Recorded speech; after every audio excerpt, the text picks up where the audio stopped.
Good Yeah. morning, ma'am. Good morning. How are you doing today?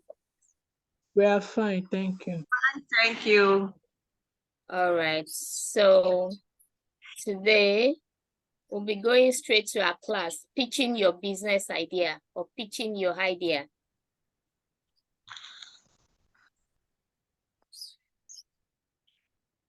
Okay, so but before we go into pitching, does anyone have anything to say about pitching? What do you know about pitching? Have you heard about pitching? Have you gone for pitching competition? And what's pitching all about? Pitching your idea, pitching your business. What's it all about?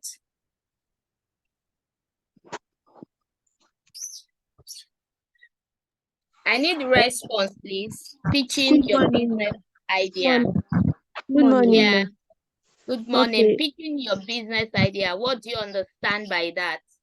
okay. To me, it means telling people about your Please, your name. business. If you are My name is responding, Ola. Good morning, ma'am. My name is Oladimeji Odunayo. Oladimeji Odunayo. Okay. Yes, ma'am. So I said pitching means telling people about your business generally, what you do, what you offer, the impact. And then you in pitching, you're also telling people to take action. It's not only at times, it may not be for money alone. You can also pitch to your customer in action or giving people informed decision. All right. Thank you. Can you all see my slides? Yes, Yes. we can. Okay. Okay. So any other person that wants to say something about pitching? Yes, I want to say that pitching is the way you present your business to investors or potential helper to be able to access, help or grants for Yeah. your business. Yes. All right. So I'll be going into details about pitching your business. So you might be called at any time to pitch your business to an investor. So after learning this class, you should be able to understand what to pitch about when you are called to pitch, the bottom line, the main point of your business, what to talk about when you are pitching your business, and what exactly you want to pitch. So you are going to be learning how to pitch and different types of pitching. Can you hear me? It's like it's breaking. Can you all hear me? Yes, ma'am. Yes, we can hear you. All right, very good. Now, what is pitching? Pitching is a presentation of your business plan to an investor. So the last time we learned about business model canvas, I will also run through the business plan class today also, so that you also understand business plan. But in a nutshell, your business plan, you are pitching your business to an investor. That's pitching. And when you are pitching, we have different types of pitching. So you need to also understand the type of pitching that suits every occasion. So pitching, you can pitch to investors, you can pitch to stakeholders, you can also pitch to lenders. Banks nowadays, especially if you are getting loan from Bank of Industry, you'll be called upon to come and pitch your business plan. So banks also ask you to pitch. Investors ask you to pitch. Stakeholders ask you to pitch. Some programs like fellowship accelerator programs, you are also asked to pitch. For instance, I don't know if anyone have gone through the Mandela Washington Fellowship. So that program, you'll be asked to pitch your businesses, because at the end of the day, you are going to get funding for it. All right. So that's just pitching. Pitching is just to tell people about what you do and what you need. So pitching is a process that needs to be prepared for, as it will be positively position you and your brand image. All right. So it must be engaging enough to get potential funders eager and willing to fund your business. You should not tell me about your business and in the next minute I've forgotten about your business. So that's the essence of pitching. Pitching is for you to talk about that business so well that anytime I go, I will remember that, oh, there's this person that said, oh, she's into this, she's into this, she's into this. I should always remember. So that is why pitching must be engaging. It must leave a lasting impression in the mind of investors. That's just the essence of it. Now, about idea pitching. You can pitch anything. You can pitch idea that even a business that you have not registered, you can pitch about that. That's why I say idea. In case we have people among you that they've not even started their business. They don't have a business they are doing, but they are participating in this training. This is a good platform for you to learn. So you can pitch your idea as long as you have an idea. And that idea should be able to attract funding for you so you can pitch it. Whether you are building a new product or adding a new features to your product or seeking for funding. So it's not only business that you are just starting that you can pitch for. You might have started that business and you just launched another product. You can pitch for that new product to seek for funding. So you will need to pitch the product idea clearly to the stakeholders or potential users. Without this, you will risk building something that will neither be useful or feasible. So as you can see here, this is a program an accelerator program I was invited. This is me here, and this is one of my colleagues, my teammates, who were called upon to come and pitch.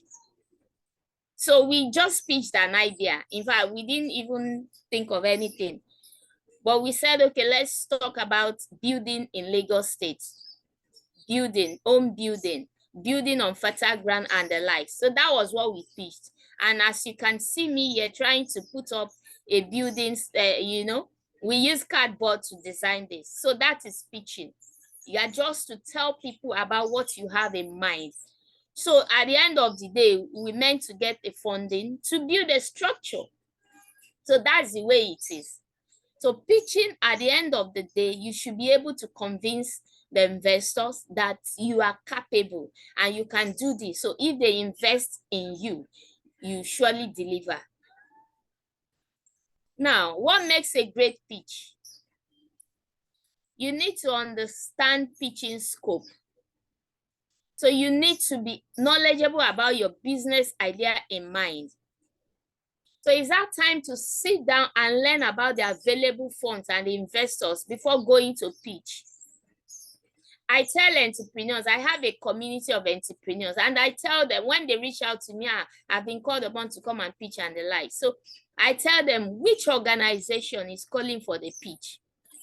How often has the organization been giving out money? Can you trust them? And another thing I also ask is, what industry? If you're in fashion line and that organization is calling those in hospitality business to come and pitch, meanwhile you're in fashion line, do you think it will go well? No, because you are not in that industry. So if you go, your pitching will be a dead on arrival.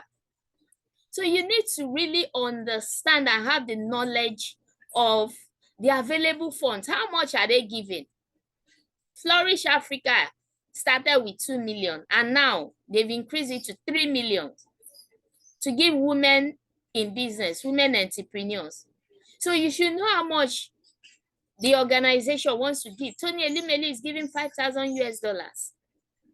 So if you're pitching, if your business is more than $5,000 US and you want to get that $5,000 US, all you need to do is to bring down the cost to fall into the 5,000.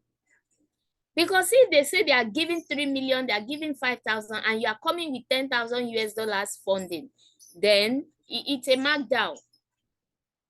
So understand the available funds. Gain insight to the investor's record and funds available. Who is the organization that is calling for it? Where are they coming from? So when you see a grant call, learn to research.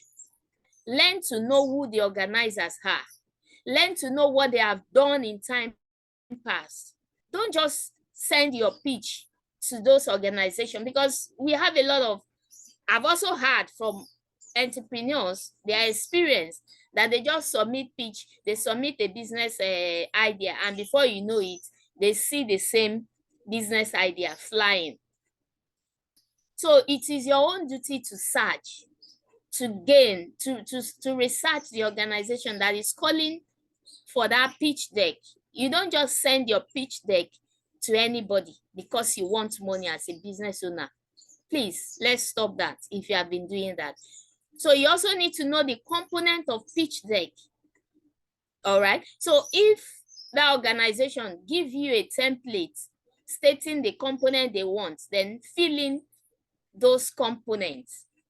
Describe your vision, describe your problem statement, the solutions you are giving, the tractions from that your business, your competitors, and your financials.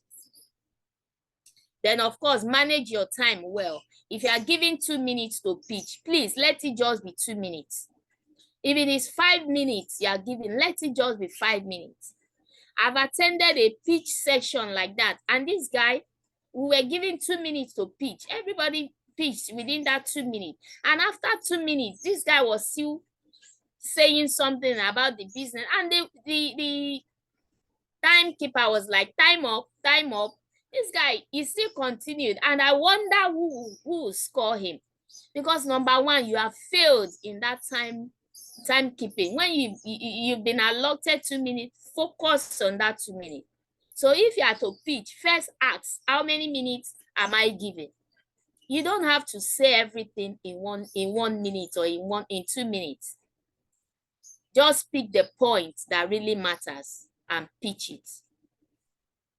Then, of course, the post-pitching presentation, you need to follow up. For instance, if you're asked to submit your pitch deck, then follow up. And here I listed component of a pitch deck, what you should have in your pitch deck.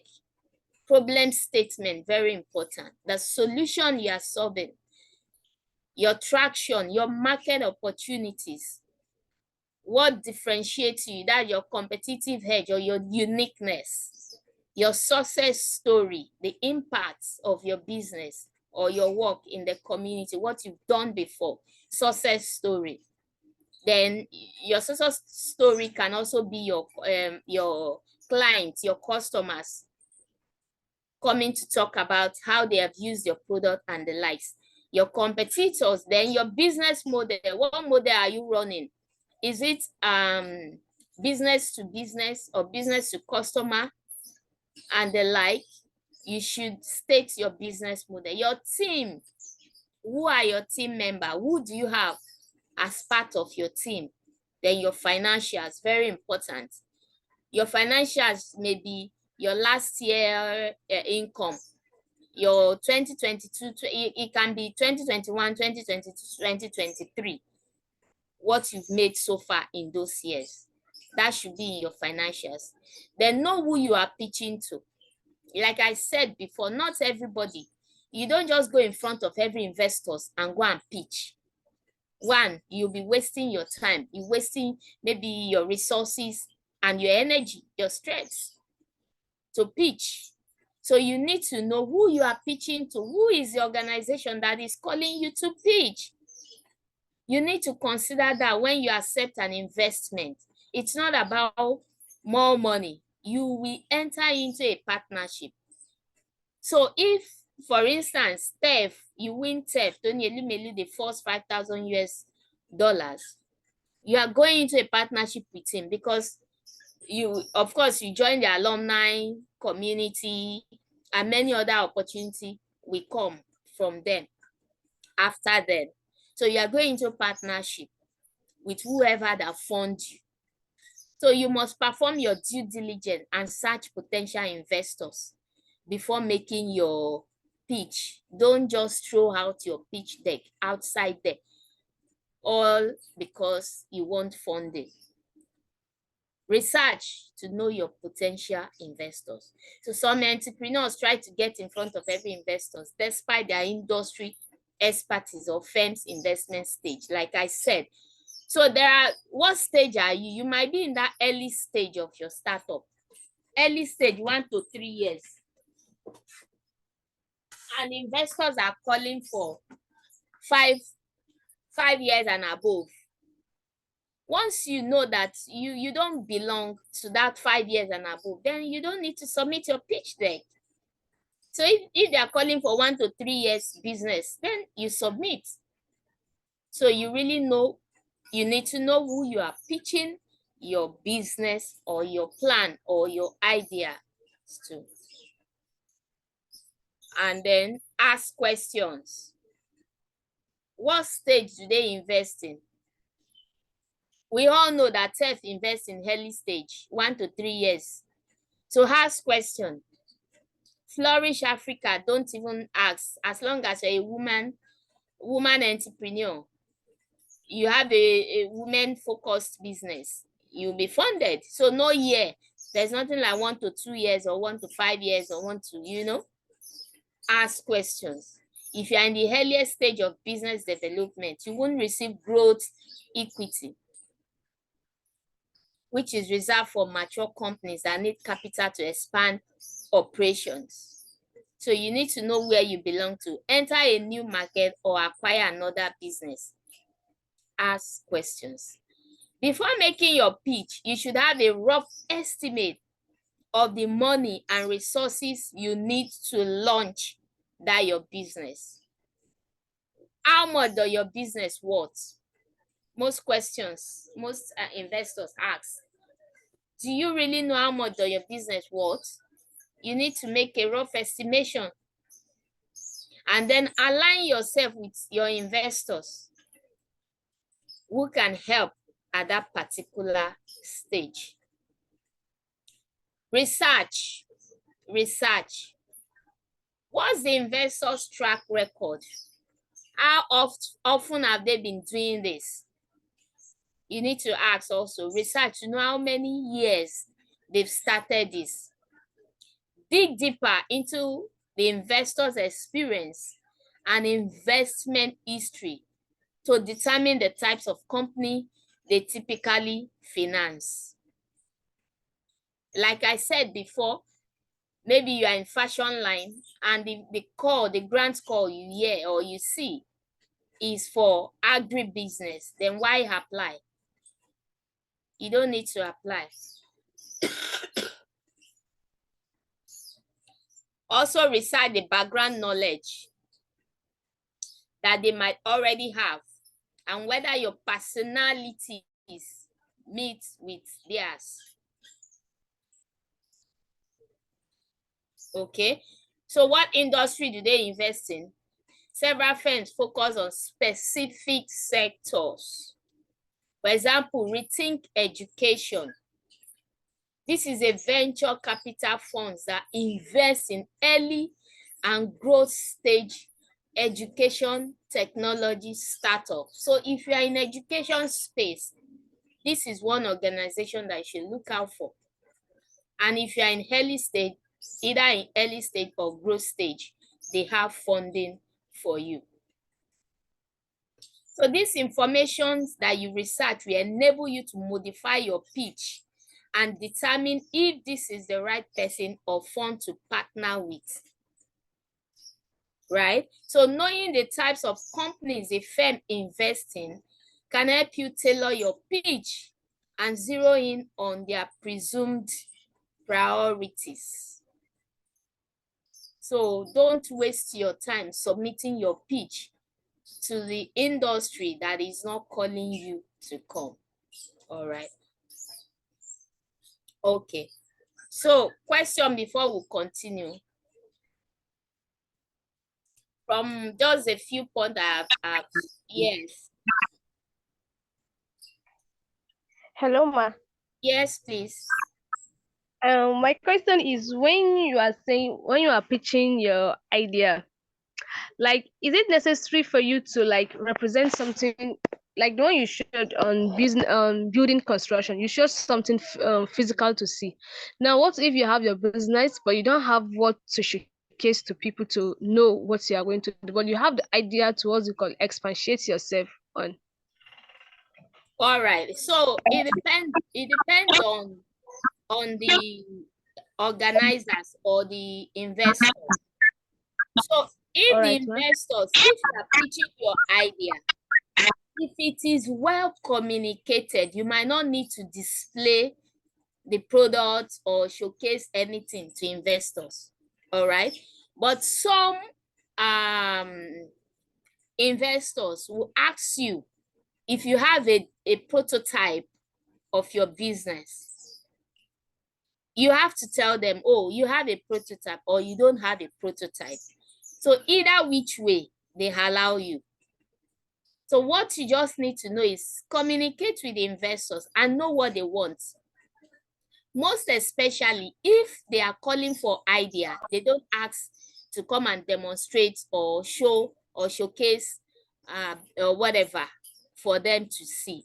If it is an idea, except for few, just like that one I showed you, that one they really wanted to see what we were saying, but not everybody asks for such, especially if it is an idea. Is that taken? Hello? Hello? Yes, we are. Yes, it Yeah, is. we Yes, too, it ma'am. is. Yes, Uh-huh. ma'am. Thank you. Yes. Thank you, ma. Any other question? Any other question? Okay.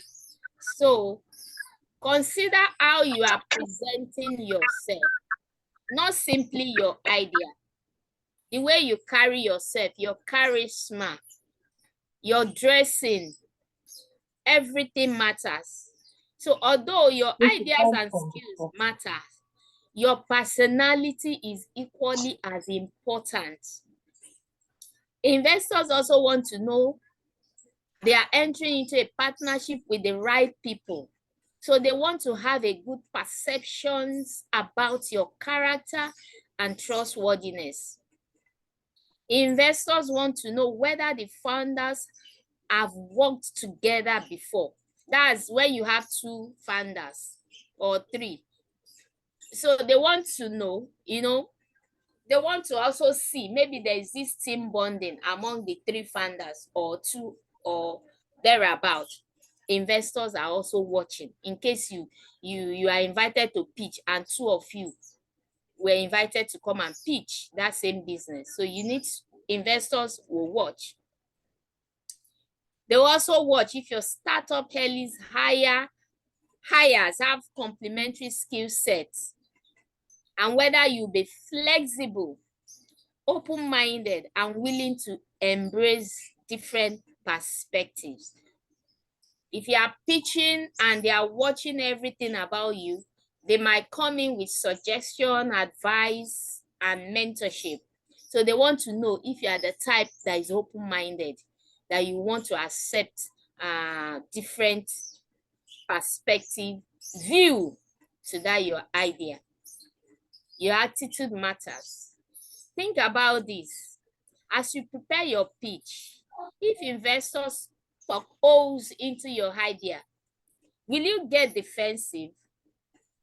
When they ask for financial projections, will you exaggerate the numbers? Hopefully, your answers are no. Firms want to partner with founders they can trust, who are open to guidance and mentorship. But if you are second guessing your reactions, consider what you might be asked and practice your response. So if you are going for pitching, you need to consider, ask people, have you gone before? What were the questions they asked you and the likes? So ask questions around and consider what they might ask you, prepare towards it before going for your pitching. Then tell a story. When describing your business, zero in on the problem you are addressing and how you are solving it. How you are solving it better than your competitors. So you could do this by presenting a real life scenario in which you describe the pain points a current or prospective customer faced and how your product or service fixed the issue. The last time I had that if a customer comes to you and complain that he or she cannot find the shoe size in the market, that's a pain point. So you should provide a gain point. So you start with a story that I was in my office, a customer just walked in, someone just walked in, a friend just walked in and started complaining or lamenting that he cannot find his shoe size in the market. And that was how I went into the business, to provide solution for people in that situation. So that's a storyline. You tell a story around your business. Don't just go into pitching without bringing a story that people can say, wow, oh, so is that how you started? Wow. So this can help engage investors on a personal level and inspire them to see your ideas potential. So to those people in health industry, you can start with a patient that came in and started complaining about kidney issue, liver issue, cancer, and the likes. And that was how you started your business, because you want to provide solution for people in that category. So by complementing your spreadsheet and chart with a compelling story, you can paint a fuller picture of your startup's future and more effectively highlighting the opportunity in the market. So it is very important to tell a story when you begin your pitching. Then another important aspect of pitching is cover the details. Like I said, you don't have to say everything at the same time. For that few minutes you have, you don't have to tell people all about your business at once, but cover the detail, the main points. Try to cover the details. So why it's important to set the stage? You also need to cover the specifics in your pitch deck. Simply define your value proposition. What value are you providing? What solution are you giving? And share a memorable tagline for investors to leave the meeting with. For instance, a memorable tagline can be enterprise, our core competence.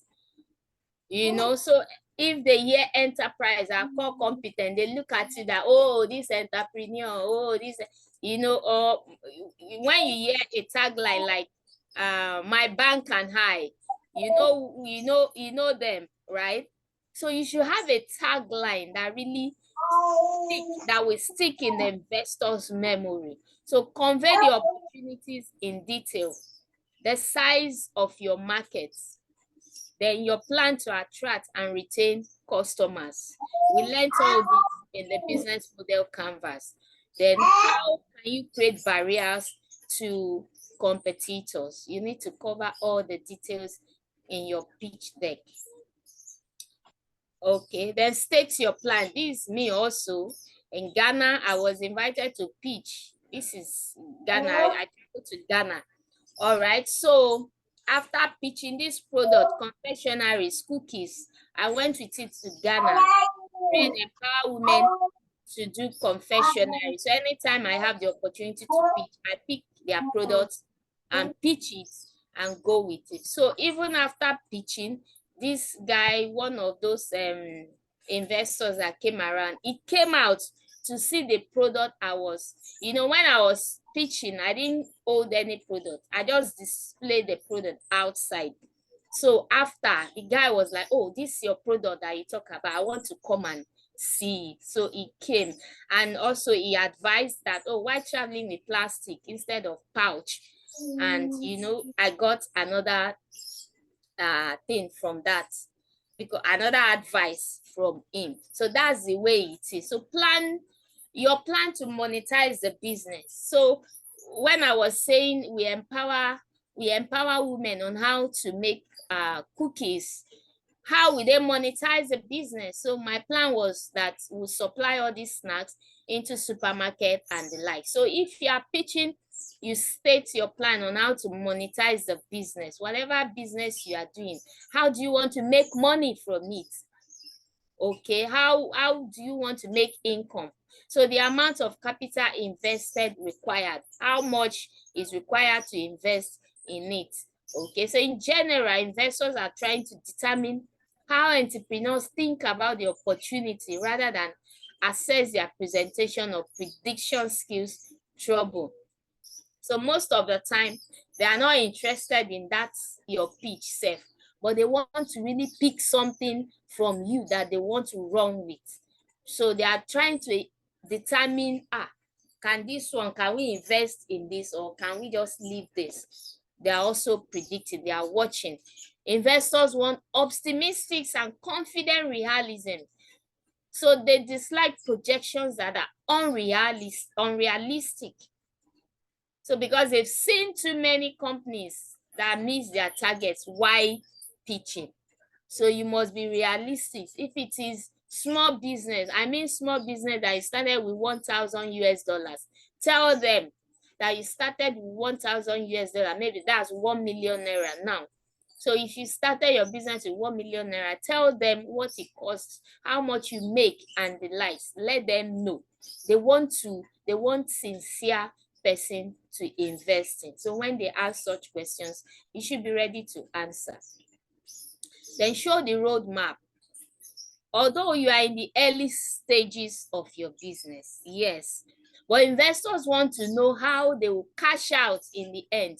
You know, if they invest 5,000 into these cookies that I am doing, how much will they cash out at the end every month, or quarterly or yearly if they invest? So they are looking at how much they will cash out. So they are also looking at business that will boom, that's in 3 months or in few months they will get back their cash. They are also looking at them at that aspect. So so highlight your exit strategy and the options available.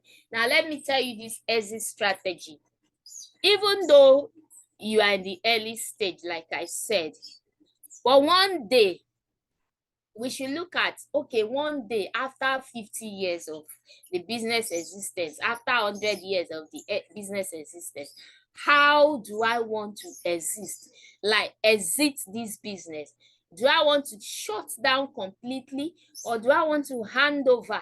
And that is why in Nigeria, once the founder, the business owner dies, that business dies entirely, because they don't really have this mindset of business exit strategy right from the beginning. If you have this exit strategy right from the beginning of your business, in fact, your business will keep living. The business will even outlive you. Even when you are no more, there is a strategy on ground for that business to keep running. So investors are also interested in knowing that, what strategy do you have? Do you want to sell it out? Do you want to hand it over to family? Do you want to just shut down completely and the rest? So I will show you some exit strategy that you can also adopt. So investors want to back companies where there are many exit options. Salesman says they want to know how they can convert their investment back into cash that they can return to their partner. So that is it. Investors are also interested in not for you to prosper, and even when you want to quit, they want to know exactly how do you want to exit. How do you want to just exit completely from that business? So now these are the common exit strategies that businesses adopt. Acquisition, when one company buys most or all of another company's shares to gain control of it. Example of this. Question, please. I'm asking question.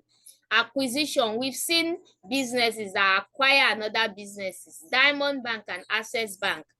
We also have Sky Bank, Polaris Bank, but Polaris Bank. So another bank acquire it and start running. So in so doing, the investors' money is still there. So they are sure that they will still get their money. So this is one exit strategy. Another example from participant, please. Acquisition strategy. Hello. Oceanic Bank to Eco Bank. Oh, yes. So now I know you are getting the point. So then we have merger strategies also. This is when two existing companies are united into one new company.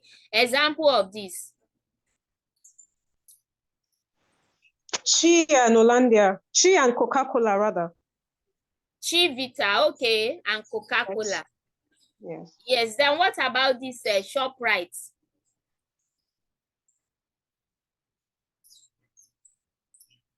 ShopRite and which organization did they merge? I don't really know about ShopRite. I know ShopRite merged with they merged with a company anyway. Any other person there? It's just one person that is speaking.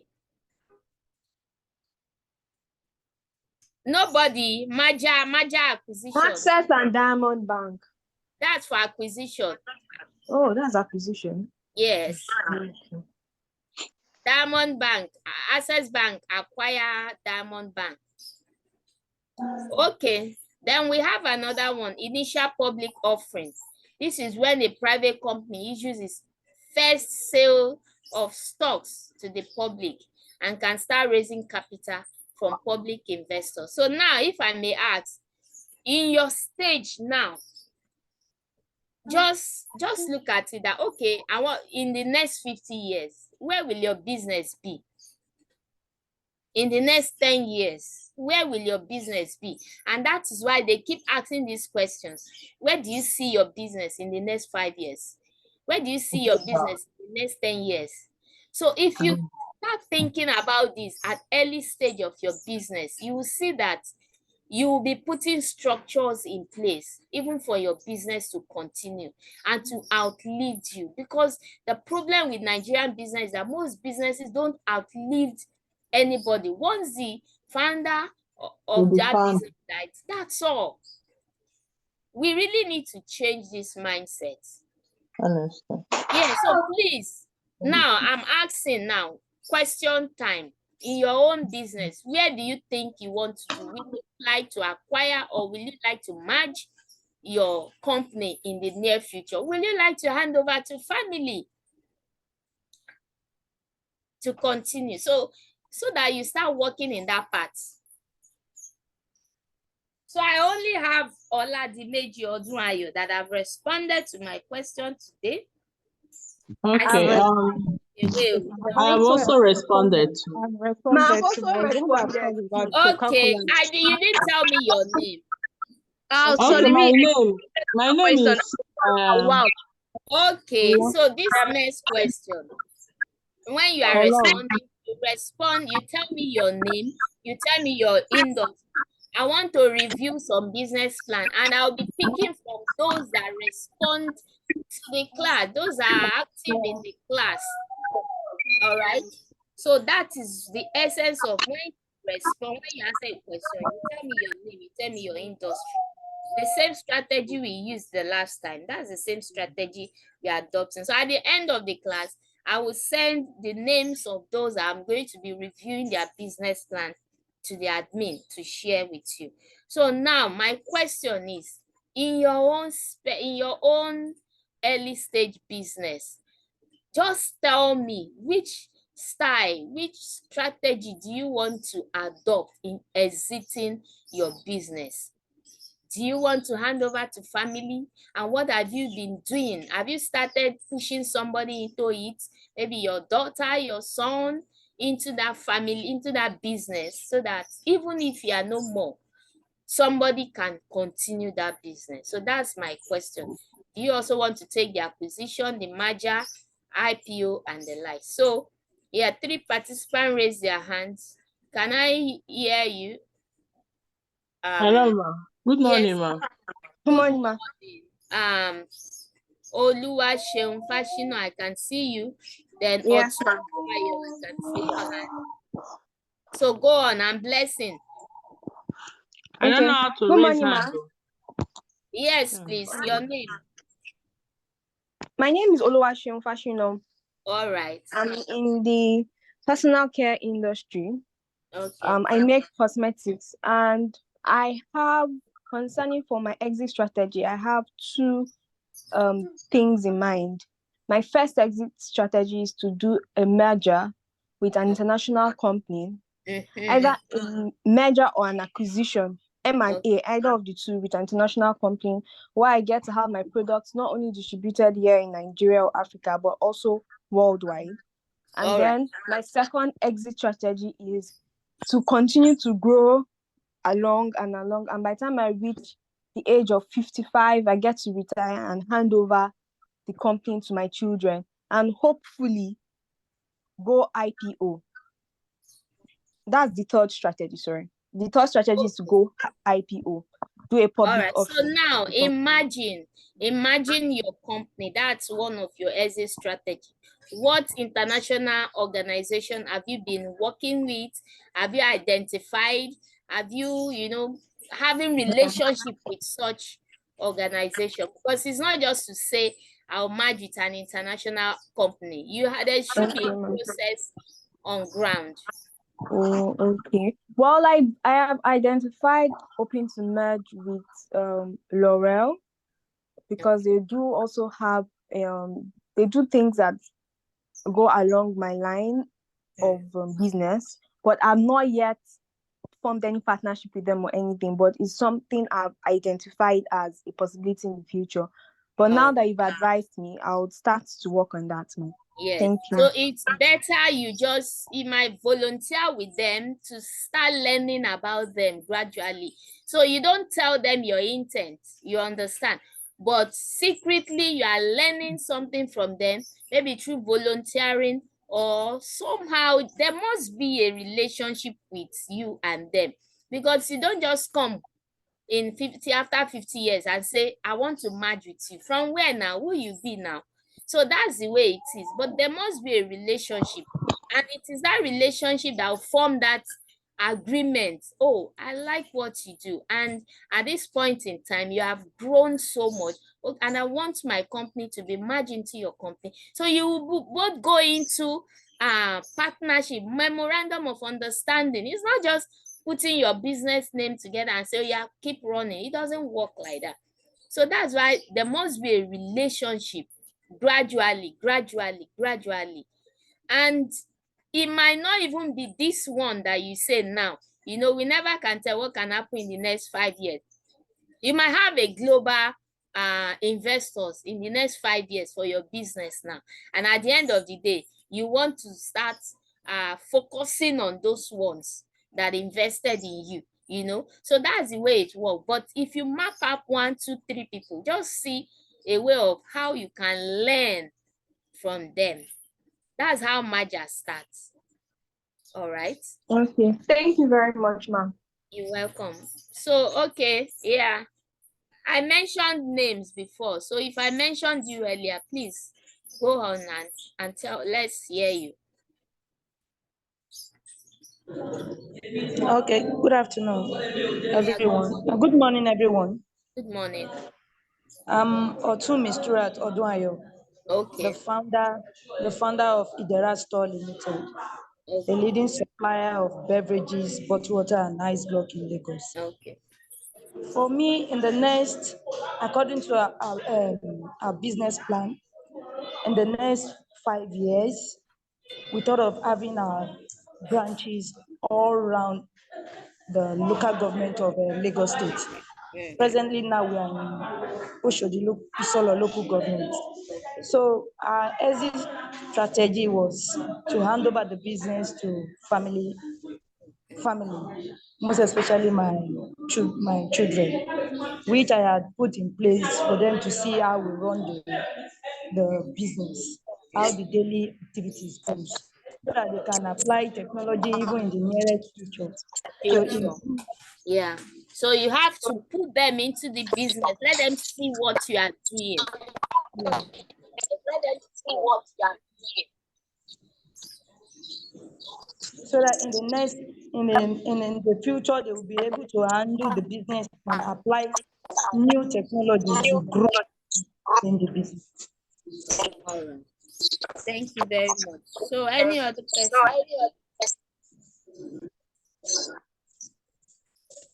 One more.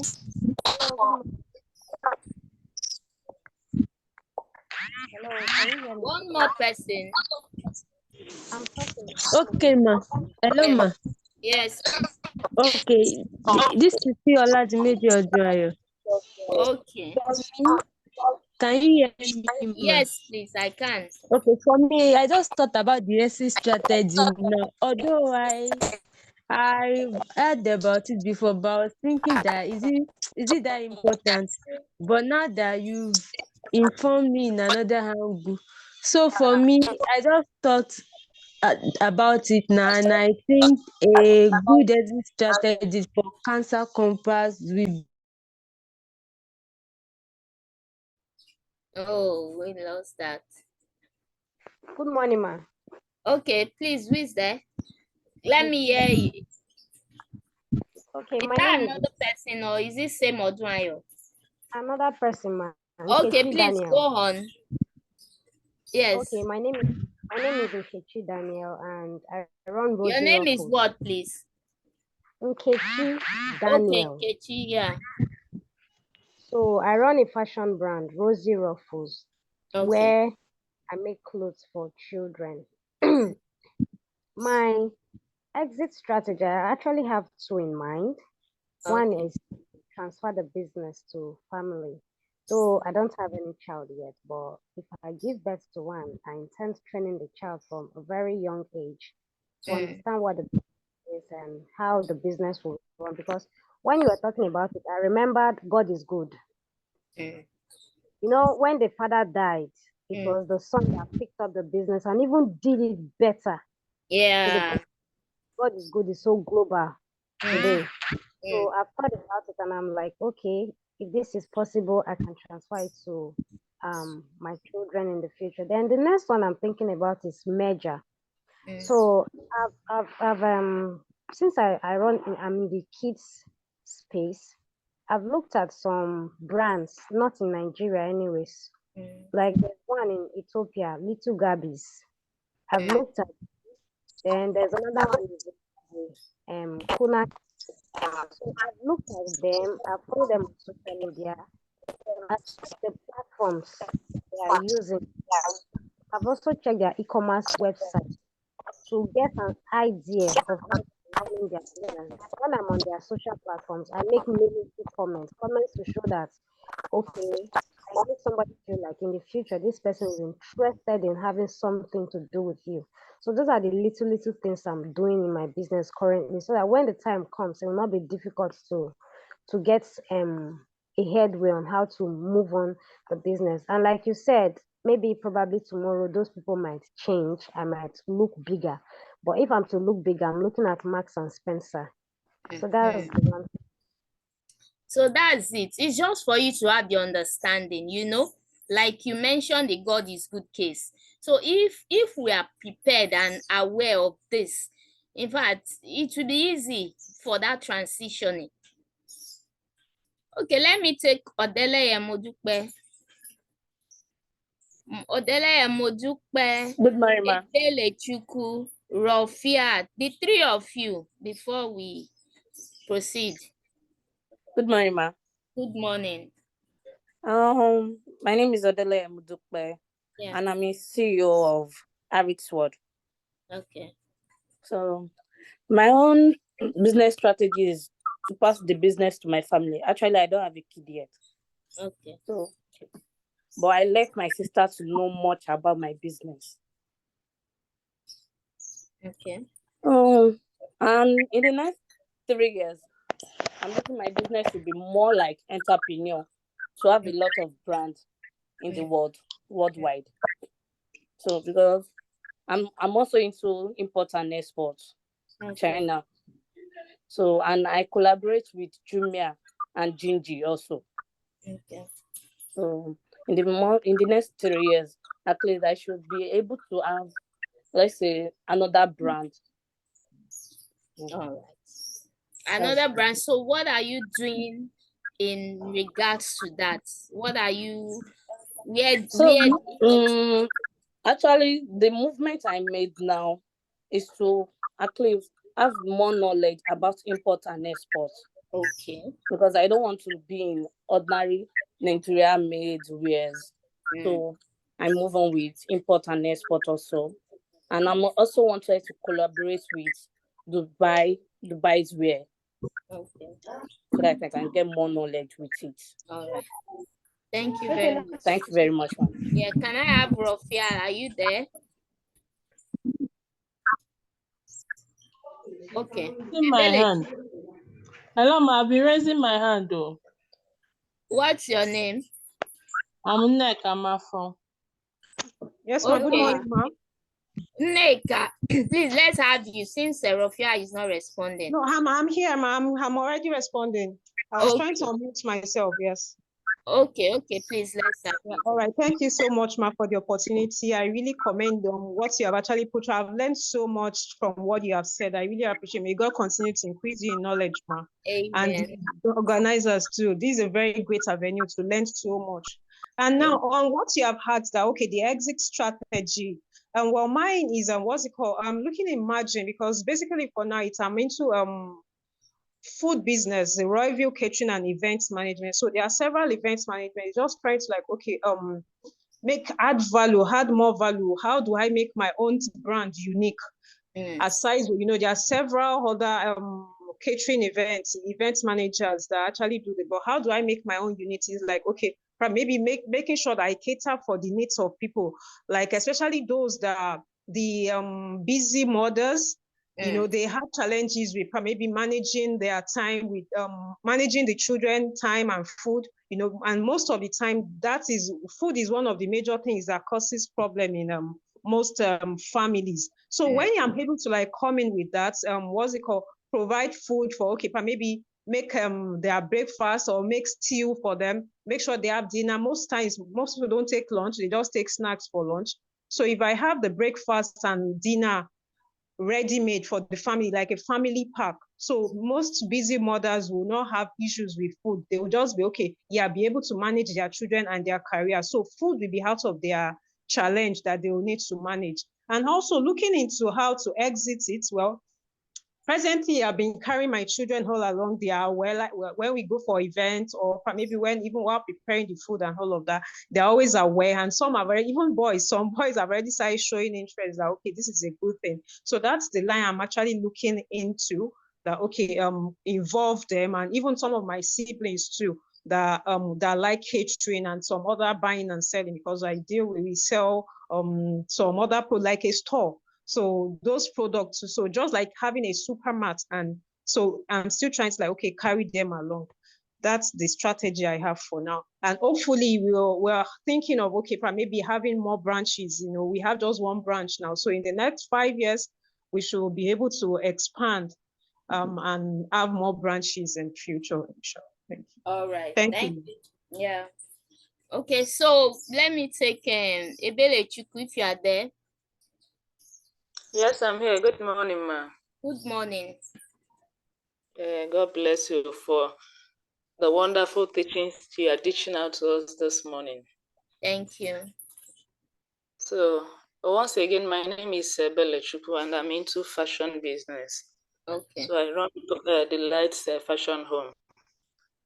So, and for my exit strategy, I have planned even many years ago to adopt that of acquisition, transferring it to my children. So that is the strategy I want to adopt, though I have none yet.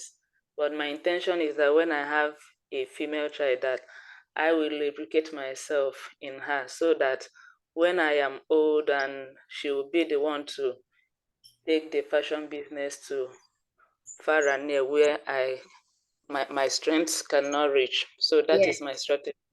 Yes. That's Nigeria. We should do well. We should let business live. I saw a lot of businesses die in Nigeria, and it pains me that, is it that they don't have family? Is it that they don't have children? Is it that they can't sell it out? Is it that they can't give it margin, you know? So these are the concerns, so that we, the younger generation, when we are coming up, let's try not to go into, so let's try to do better. Hello, ma. Really? Yes. Thank you. I wanted to say something in regards to the lady that says she's into importation of clothes, not ordinary. Can you be audible, please? Okay, can you hear me, ma? Yes, now. Okay, I said I wanted to say something with regards to, I don't remember the person again, but she mentioned something about importing clothes from Dubai and not dealing Okay, with yeah. not Odele dealing Yabudupe. not dealing with ordinary Or Nigerians. is it Odele Orofia? No, I Odeleye, Odeleye. Okay, okay, okay. okay, ma. I don't know. There was this program I attended, Jamie Fems. I don't know if you know about it. Okay. Yes, so I got selected. I attended that too. Are you for real? Wow. Yeah. So there's Did this. you get the funding? No, I didn't get to that stage, but some of my friends got. All right. So what Okay. I wanted to say was in relation to what she said when she said she's into importation and not she doesn't want to deal with ordinary Nigerian brand, something like that, that line sha. There's this lady that she's in Kenya. Her husband happens to be one of the top officials. They usually go for summits and stuff like that. So I think some months ago she was discussing with me that in one of those summits, that when the husband came back, he told her that some of the things they discussed in those summits with all these ambassadors and all that was that they want to ban importation of some of these clothes into African countries. Mm. So what she was telling me was because I was telling her that I'm looking at having somebody there in Kenya whom I can be supplying some of these my clothes. And she was like, it's a very good idea. That most people do not know because the information is not out there. But they are seriously pushing to ban the importation of clothes so that Nigerians can be producing their own. We have good producers here in Nigeria. So we have good designers who are making this. So what I wanted to say is, I understand that you are doing Dubai importation. You can also look for producers here in Nigeria. You can also look for designers here in Nigeria, so that if anything should happen tomorrow, you are not thrown off guard. You have a plan B. It is good to support, but I feel like you should also look for people here in the country who are very good at what they are doing and patronize them as well. That's just the little I have to say. Okay. Thank you for that advice. Thank you so much for that advice. I really appreciate it. And also, I actually have people I do business with in Nigeria also, but I don't do with Nigeria. Oh, Abba made all this. So that was what I'm trying to just say in that line. All right. Like when I get something more quality that I know that is not in Nigeria, I collaborate with another country to get it. So All right. that's So what. that's Thank noted. you very much. Yeah. Okay. Let's continue. Kinds of. Hello, ma. Yes. Please, how can I fill the attendance form? Yes, the admin will share that with you. Okay. And you can only fill towards the end of the class. Oh, okay. I think Thank you, they shared it 2 times or 3 times. So just keep watching. She will share with you. Now, let's go to the kinds of pitches for entrepreneurs. While all strong pitches share foundational elements, there are different types to use depending on the scenario. To increase your chances of success, you must tailor your pitch to your audience and the available time frame. Very important. So now we have the elevator pitch. This is one of the most popular pitches. Entrepreneurs use this when they need to communicate their startup's value in 60 seconds or more. An effective elevator pitch should be concise, convincing, and convey your startup's value, proposition, and differentiation. At the end, include a call to action such as the amount of capital required to launch. So this is another question for all. You are going to pitch. Who do you like to meet? Either you meet Tony Elumelu, you want to meet your president, you want to meet whoever in an elevator pitch, just like this. So assuming that you met the person in an elevator pitch like this, you are going to then pitch to that person to talk about your business in 60 seconds, 1 minute. So who will take the lead? Question time. Who is taking the lead? 3 participants. Okay. Let me check. I have Okay. Hello, ma, can I talk again. Modupe, did you raise your hand or before? I raised my hand before. Okay. Not for now. Not for now. Okay, so go on. Let's pick Ebele Chukwu. Pitch to us. 1 minute. Tell me who you want to meet. I'm not raising my hand. You are not raising your hand now. Up, please. Okay. So who raised Oluwaseun Fashino? I can see raised my hand, ma'am. Oh yeah, Yes, please pitch to us. Elevator pitch. Just 1 minute. Can I go on? Yes, please go on. Who do you want to meet first? Assuming you met the person, who is that person? Then pitch to the person. Let's know the person first, so that we know the what of that person. $100. Okay, oh yeah, pitch to him. Okay. Hello, sir. My name is Oladimeji Odunayo. I'm the founder of Cancer Compass, a healthcare initiative in Nigeria dedicated to helping cancer patients access quality and basic medication in a convenient manner. We do this because cancer is a critical problem in Nigeria and accounts for more than 70,000 deaths annually. While our unique value proposition lies in accessibility, we also do health monitoring, empowerment, quality education, and we render emotional support to our clients. And doing this for our clients has helped them face cancer challenges with resilience and hope. Right now, we need a seed grant of $5,000 to develop a mobile application. And why are we developing the mobile application? Because we are looking at care linkage and equitable care. Because at the heart of our belief that healthcare should be a privilege and not should be a right and not a privilege. We are looking at equitable care for all. Join me on this transformative journey to revolutionize cancer care delivery in Nigeria. I hope I tried. Right, okay, so now, do you know what you just did? You just you read a book to me. I didn't pick anything. I was just saying cancer, cancer, cancer. So I yes, did not read the book. I was trying.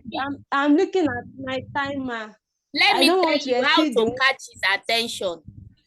You will just say, do you think cancer kill or not? You have asked the question. So he will ask you, either yes, you should pick from yes. If you say no, then you pick from no.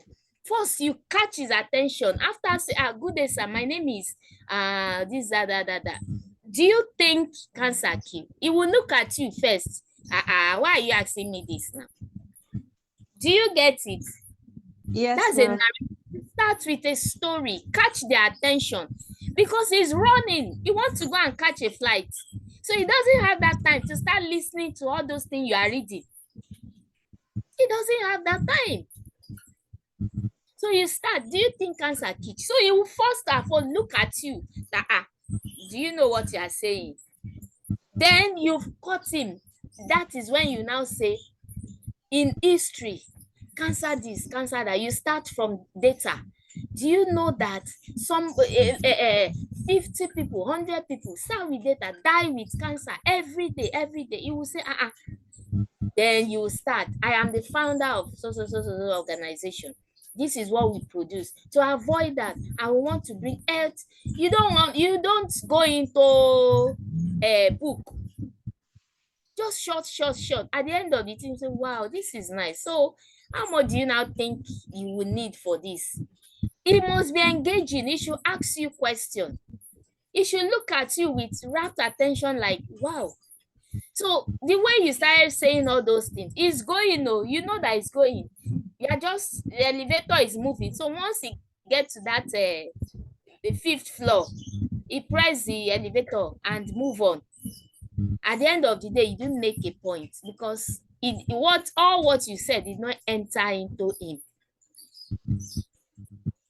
So you should also learn. Maybe you want to try again, but let's have someone else. Any other person? Yes, ma'am. I'm here. Okay, please go on.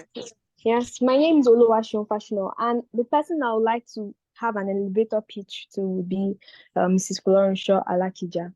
Okay. So, Flourish Africa. That 3 million, you must make sure you get it from her. So you should Yes. talk sense into her, something that will make her say, oh, we have this program. Come. You know, that's the Yes, essence of elevator pitch. So let's hear you. Thank you. So taking some of the corrections you made, I'll first of all ask her that, does she know anyone that had a child that had eczema, or did any of her children have eczema? And if she responds with a yes, I'll go on to tell her that eczema is more prevalent in Africa, especially in Africans. And research has shown that Africans are the ones that have more infantile eczema than other racial groups. And that in Africa, we have a prevalence of infantile eczema of over 5.5% of the population, in which more females actually suffer from infantile eczema than males. And as a result of this factor where children actually have this eczema, mothers most especially are the ones affected, because in our environment, mothers are the ones that take care of their children, and they are the ones with burden to take care of their children. And when children have this eczema, it affects the mother because it affects how the children are seen by other people with so many rashes on the body. It affects the appearance. It makes the mother feel like she's incompetent. And because of the feeling of incompetence, the sleep disturbances because of the eczema that makes the children really itch their body, and the fact that it affects the whole family as a whole, including the father and mother's relationship, it always drives mothers to go on to seek care. She has gotten to the 5th floor. You've not even said how much you want. And always drives mothers to go on to get medications for their children. And as a result of that, they go on to use a lot of harmful products. And I believe that at my company, Ewadem Company, we're able to provide mothers with the effective solutions, safe and effective solutions that would allow their children to live better lives, and also give them the confidence to go on to take their children out for strolls and other fun activities without feeling conscious and feeling that they are bad mothers. And however, then we hope to use natural solutions to help mothers take care of their children's eczema in order to cut off and to reduce the abuse of medications that might actually end up leading to worse conditions for their children, including lower immunity for the children, which can lead to other diseases in their lives. Yeah. So now, let me just say a few comments on that. You really convinced me. So if in that case, I would say take my card, because I see that you have a lot to say and the time is very short. So she will just say, okay, take my card, visit me in the office. If you are able to get the card, you have been able to get you will get what you want, because you really eat it. You convinced her. You talked about women angle, you talk about children angle, and she will look at it that, oh, there's this program we do for women, and you've mentioned women, and you're also solving a problem, eczema. So definitely she will give you the card because you've eat her, right? But in a nutshell, you didn't tell her that, oh, you didn't make, at the end of the day, 2 things you are looking at elevator pitch, either to get a card to come again, that's for follow-up, or to get an instant endorsement.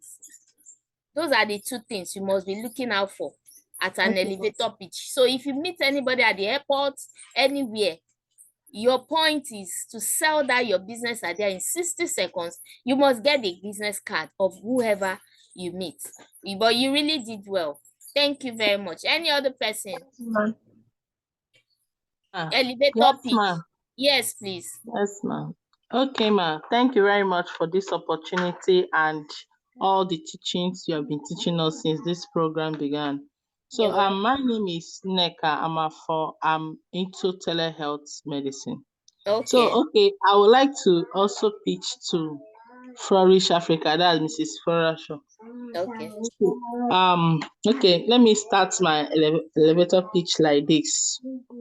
My name is Neka Amafo. I want to ask you a question, ma, please. You don't say you want to ask her a question. No. These ones are big, Okay. madam. You cannot say, I want to ask you a Okay, ma. question, ma. Do you think he will listen to you? She will say, I don't Okay. have the time. Okay, ma. Okay, ma. Yes. All right, There's let a me way start. you just push it that she will pause. There's something like the other lady said.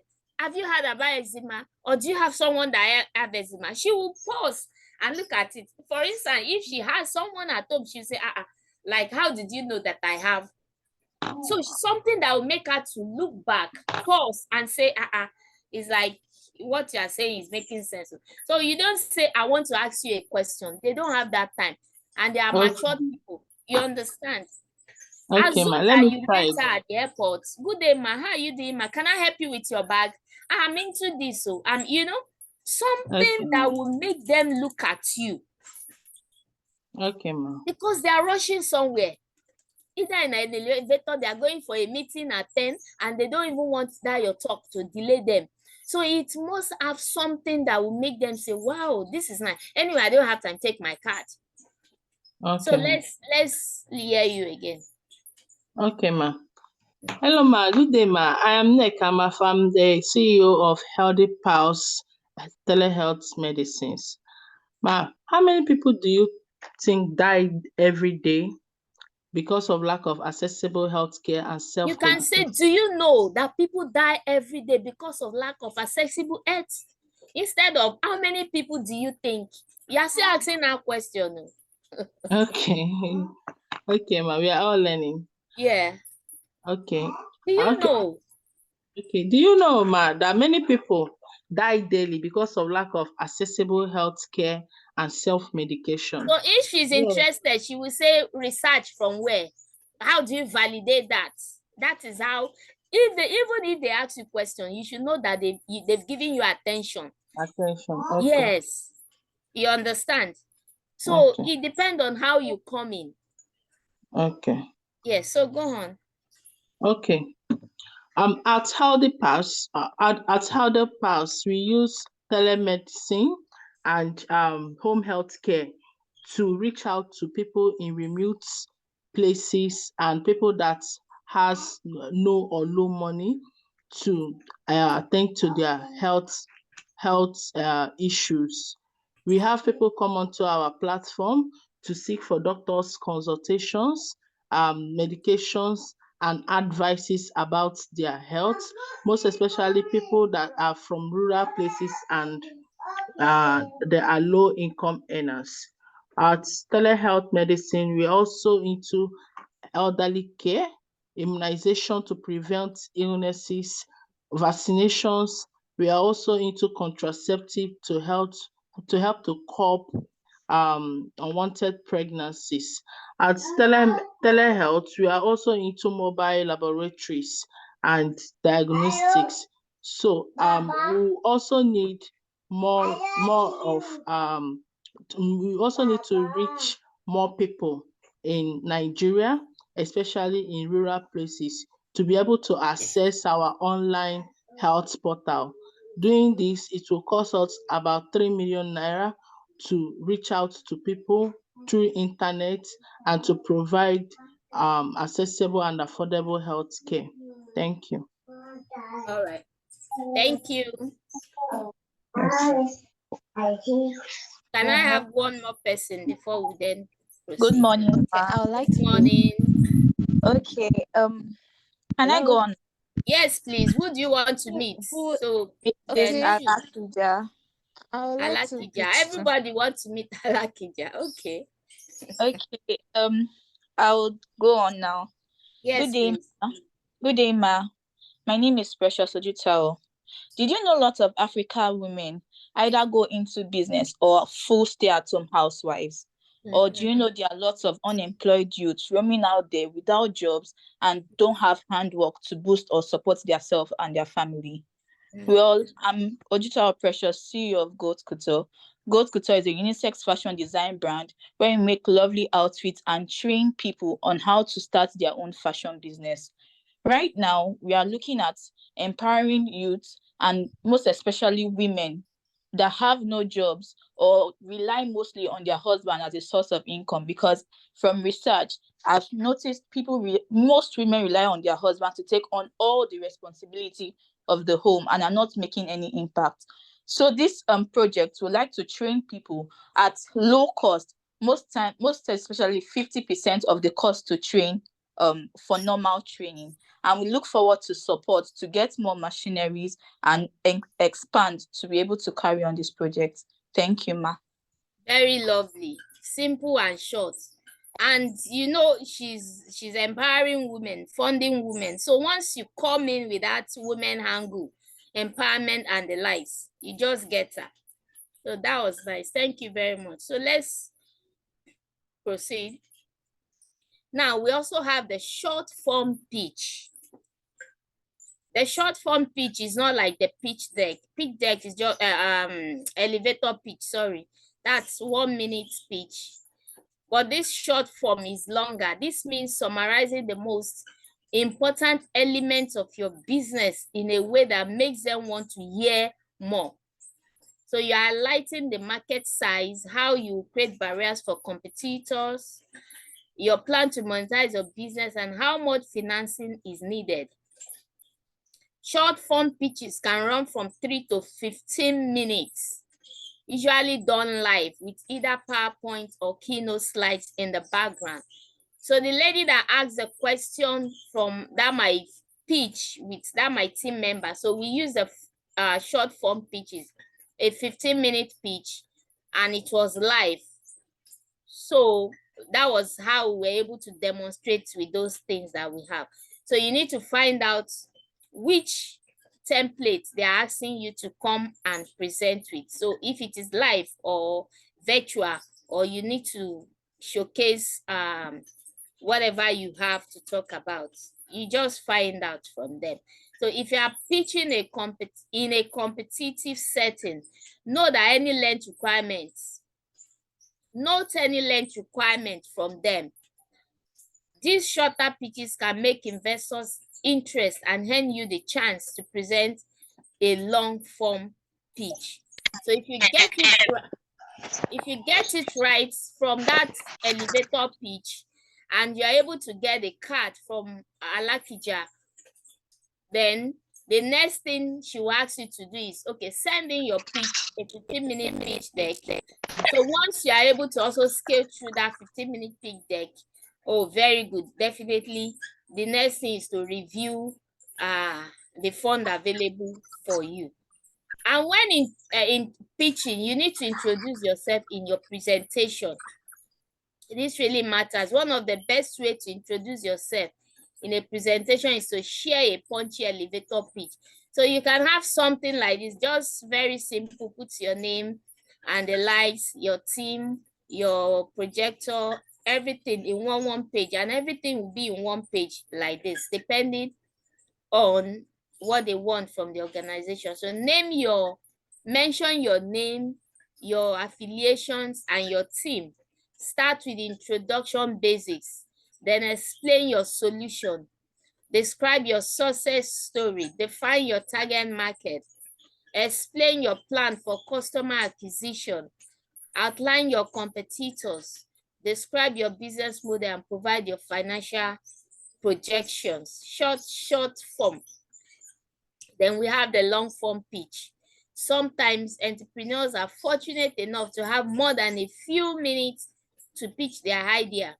If this opportunity presents itself, it's important to make the most of your time. This is the opportunity to address every aspect of your business plan to capture the investor's interest. So zero in on your story and share a real life scenario. Detail the market size to illustrate demand and clear examples of how you attract and retain customers. Very important in your pitch, particularly in light of competitors. This will show you are planning for and are ahead of future challenges. So in a this elevator pitch, you might not really have that time to state everything, just your name, your solution, and at the end of the day, the problem you are solving, the solution you are giving, and maybe what you want from those people. But if you are now given the opportunity to submit or send in your long form pitch, then you have to state all those things. To prepare your pitch, consider preparing all 3 pitch lengths so you can be ready for any opportunity. Have that video, do a 1-minute video pitch. Pitch your business for 1 minute. Do a video recording. Save that. If you have another opportunity, they said send a short form. Do another form, maybe 3 minutes. Pitch that in video. Have that. Put them up in your YouTube. So if they say send that, you just go there, copy your link and share with them. Or if they ask you to do a deck your pitch, then that is where you need to do slides like this. But if they ask for video, you also do it in a video form. So important to stay agile so you can modify your pitch to fit specific length requirements. Landing your pitch. Every investor prioritizes different data and information. Yet, if you start by choosing the right investor and then align their needs with your proposed market opportunity, your value proposition, and your exit strategy, you have a chance at landing the pitch. So I have some pitch content. Okay, pitch deck tools that you can use. You can use Canva to design your pitch deck, AI summarize bots. You can also use that one. Then also use Grammarly to correct your English. Then go to pitch. These tools, they have templates that you can download from their site and use to make your own pitch deck. So we also have pitch videos that you can also watch to also learn. If time permits us, we might watch the video. Otherwise, let's go to the next thing. I'm going to show you pitch deck, a slide. I have a pitch deck slide. I'm sure the admin would have shared that with you.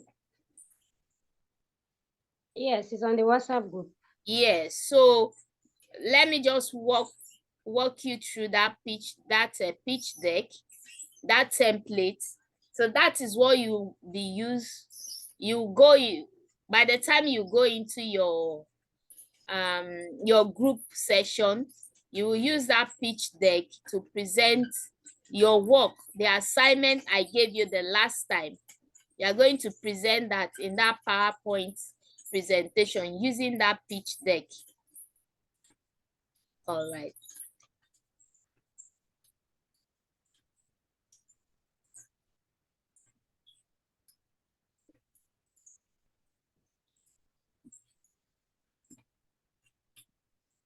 Sorry.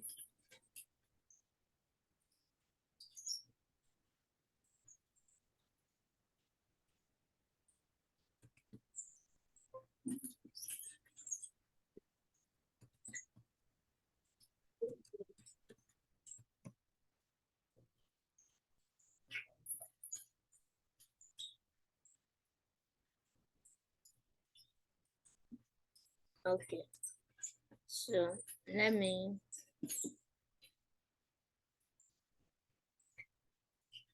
So if you have any question, let me hear you while trying to open to share the next slide.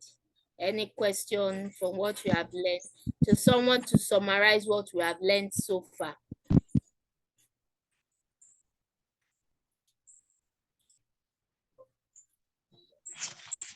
Okay, ma. Yes. My name is Oladmeji Odoyin. The summary of today's lesson for me is how to create a compelling pitch deck and how to present your pitch and the major things that should be in a pitch deck, which are your name, as in you must introduce yourself, then present your problem statement, your solution, your milestones, financial projection, your team and your unique value proposition, then your ask, and then maybe your conclusion. So then I learned that the way you present also matters, and your response to questions, your disposition, your character, your manner too matters. So those are what I've learned today personally. Yeah. Thank you. Thank you. Yeah, thank you for that. Any other person? Hello, Hello, ma. hello, Yes. ma'am. Yes. So, for me today, I have a question actually. Okay. What I've learned today is just a summary of what she has said, but that also data is important when it comes to our pitch. We need to be clear on the kind of Yeah. data that we're providing, and the data should be accurate as well. So the question I have is this. For me now that is in the kids clothing line, I've tried carrying out a research to like really get to know my customers, their numbers, their buying power, and the kind of things they are interested in. But all the sites the local sites like the Nigerian Bureau of Statistics, the data they are giving me is not really what I need. But when I go to Statista, Statista has everything that I need. But Statista is not a Nigerian data site. And for you to get a comprehensive data, you have to pay a very high amount. Like the Yeah. last on user and buyers interest, parents. I narrowed it down to low and medium income earners, Okay. clothing options, and they brought out all the data that I need. But you know what they will do? They will give you in bullet points. So they will give you everything. And when I clicked on when I clicked on get this statistics, almost 495,000. So So if there is any site you think you can recommend to us where we can easily access data, not just access data that we can understand and work with in our businesses. okay, let me check. Let me check out something for you.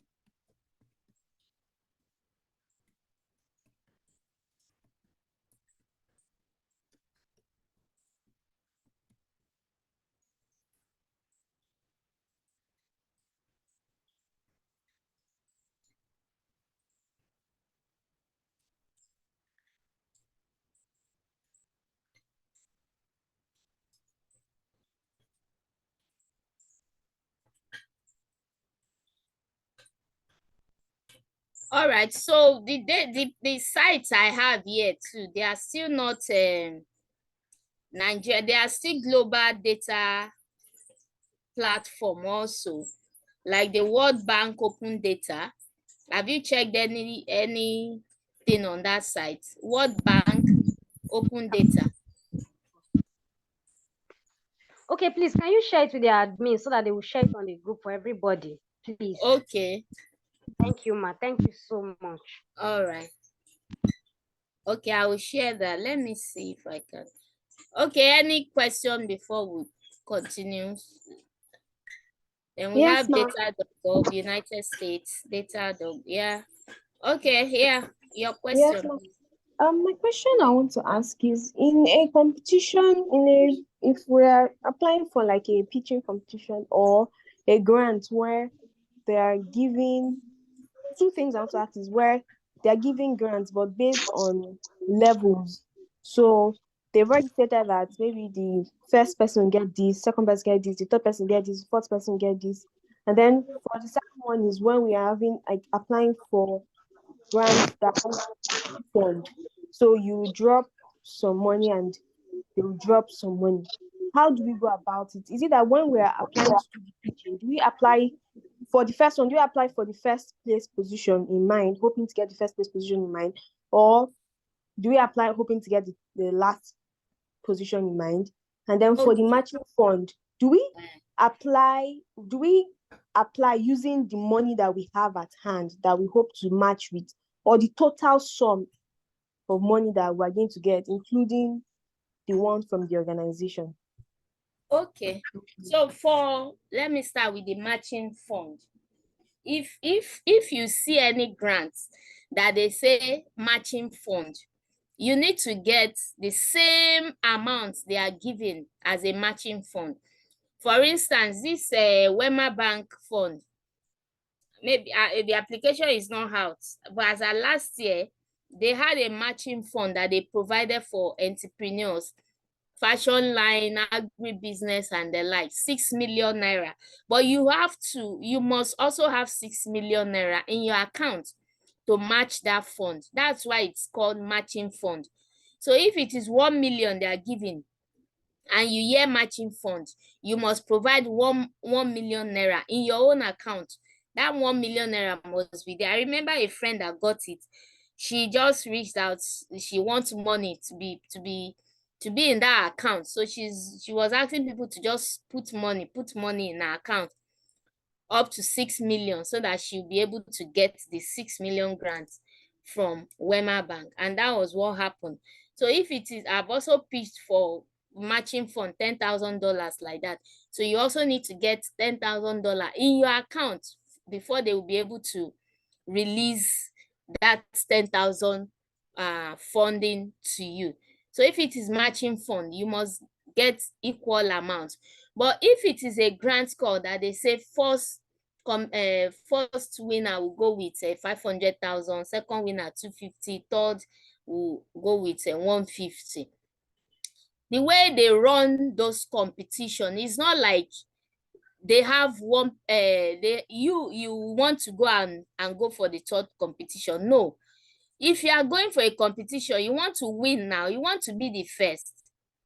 But maybe due to the condition they put in place, at the end of the day, you didn't get first. Maybe at the end, you got second position or the third position.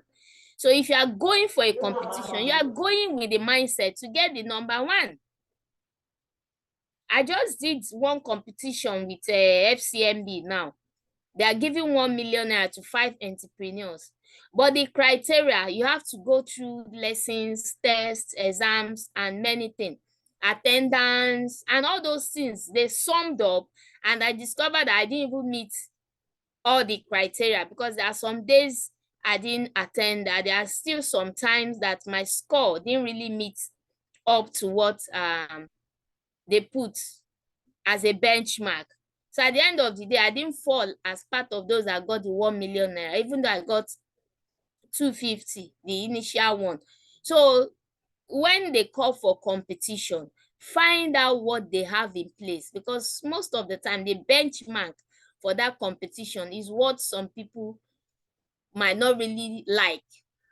I've also attended a competition like that the thing they put in place for you to get that money they want to give was just too much. I had to back out, that I'm not interested. I can't run that game, So that is it. You go with the mindset that you want to be the number one. But at the end of the day, maybe due to a lot of things they put in place, you didn't meet up.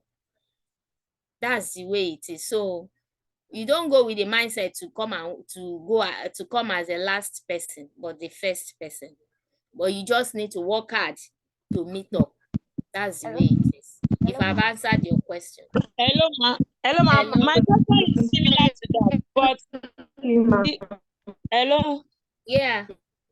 Hello, my question is let's assume, for instance, you are going someone is going for a grant, as in for a grant, and maybe you have been shortlisted, and it's now the final stage for them to see your pitch deck, presenting your pitch, so that they will know if truly the business exists or not, so that they will not give the money to the wrong person. So now, from the perspective now, assuming it is they want to know, okay, what are the challenges? The business is existing, and what are the challenges that you are facing for you to need additional funding? So now, no, so now all the challenges you are facing, they are much, and the money they are giving will not cater for those challenges, but at least it will cater for part of the challenge.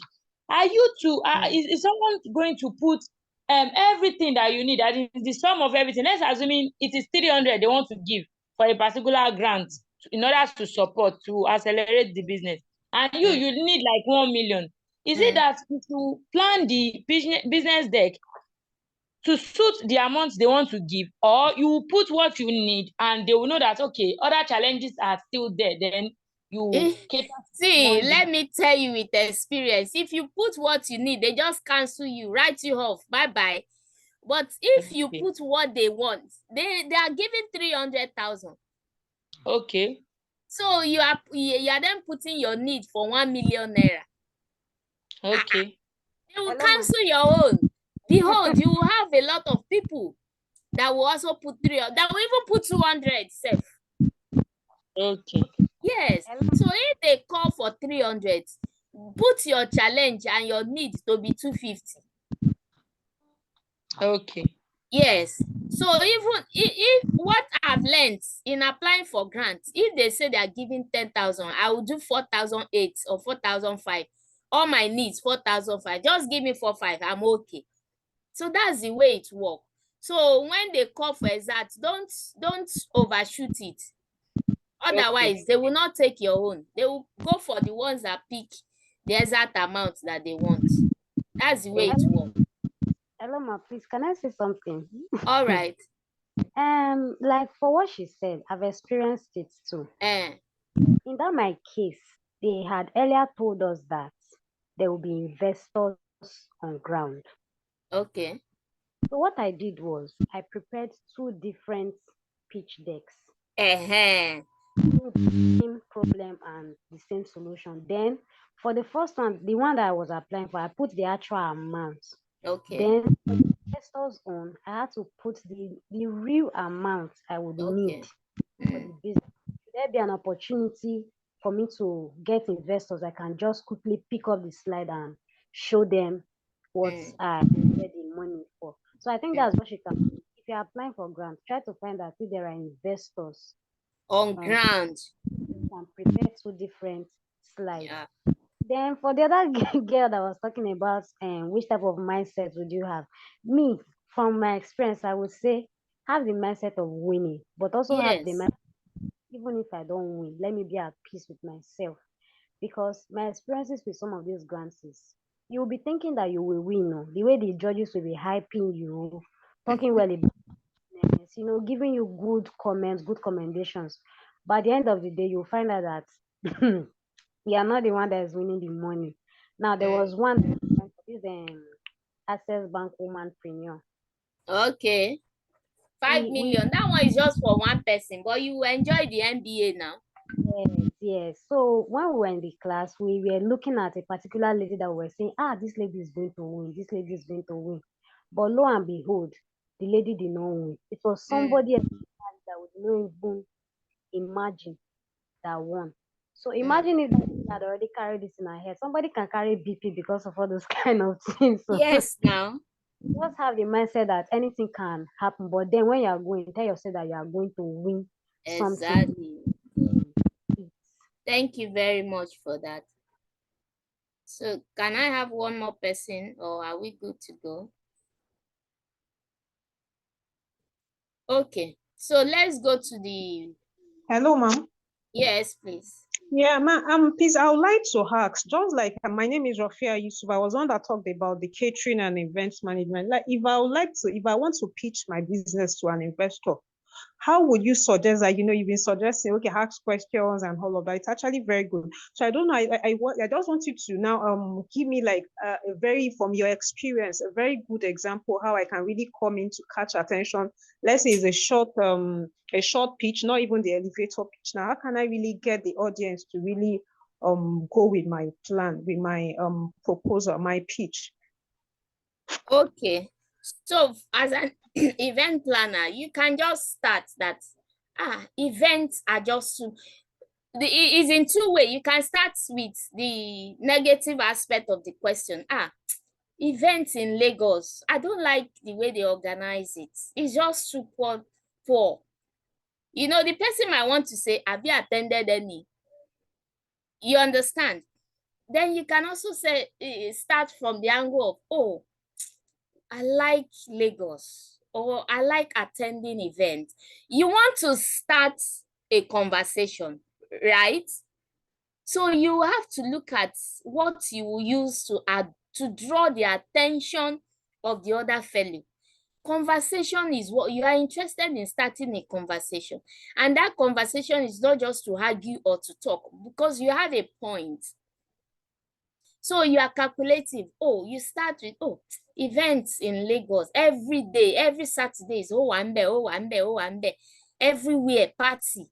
The person might say, oh, it's not Owambe in my area, oh, no party in my area. Then you say, party everywhere. And before you know it, you start your events.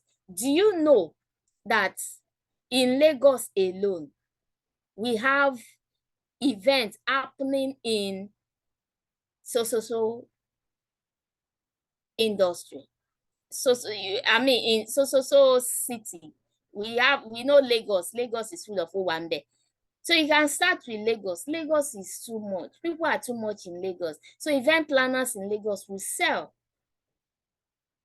The person who want to come from the angle of, you might not be right though. It's not everybody that is into event that will sell. You've started a conversation. Then you will now say, my name is, I am an event planner. We organized this event last time, and one of my experience was this. You start with your experience, your storyline, positive experience or negative experience, but not extremely negative that will push the person away. You start a conversation. Anything you want to talk about in your business, it must start with conversation. Except I want to have a special class with you separately on this. But for now, I can't think of how to pitch. But we have different style, different angle. Most of the time, it's good you start with a story. So maybe you have to reach me later so we can talk about that aspect of pitching. All right. So, thank you. yeah, so this is, you can reach me on Instagram. Okay. Yeah, Your handle, ma. Yeah, Instagram. That's I've put it on the chat. The Okay. Julie's Place on Instagram.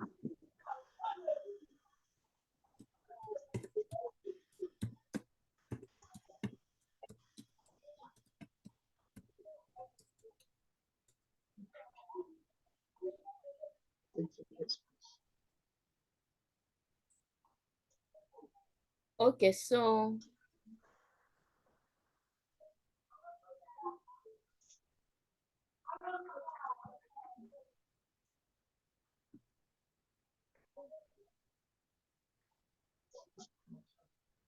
after this session, this will not take time with this pitch deck. This is just a popular pitch deck that anybody should have. Any entrepreneur, any startup should have this business pitch deck. Very simple, can be used by anybody, and you can also modify it to suit you. So your business name, summary of what your business does, and your location. What is your product and what are its uniqueness? Then the slide 2, you be your target audience. Who are your customers? Where are they?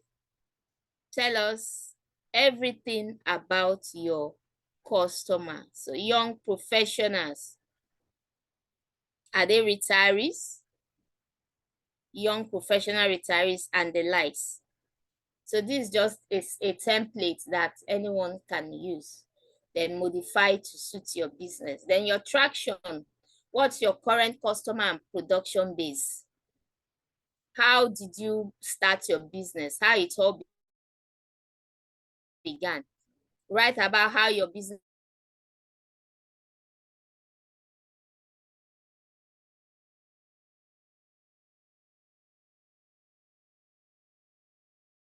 began. What year? Is it registered? Is it 2 years? 3 traction that you have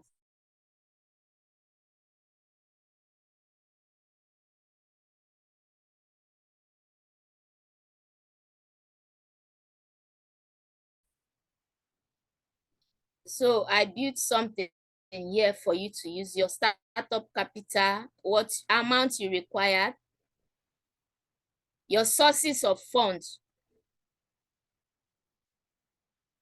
personal savings, loan, investment, grants, sources of fund. I've applied to several applications that they ask, what's your sources of fund? Is it grant? Is it loan? Is it personal savings, family and friend, and the likes? So you had it. Your financial indicators, number of prospects in the next 24 months, your total turnover in the next 24 months, 2 years, your total gross profit in the next 2 years, your total net profit in the next 2 years. So you can use this, a simple template to build yours. Then your competitive advantage. Tell us about what stands you out. What are your, okay, who are your competitors? List your competitors here. Then how do you stand out from your competitors? You also list them here. Write about the stage your business is and how far you have come in business. List them. And okay, and finally, your contact us, your telephone number, your Gmail, your website, and the likes. So with this template, you are going to build, to present a business. You are going to present a business. The last time I gave you an assignment in your group, so that business that you deliberated on, you will use this template to build that business, and you are going to pitch it in the next class. But before we go on to our breakout section, I would like to quickly take you on the business plan, the last class. So I'll take you on business plan.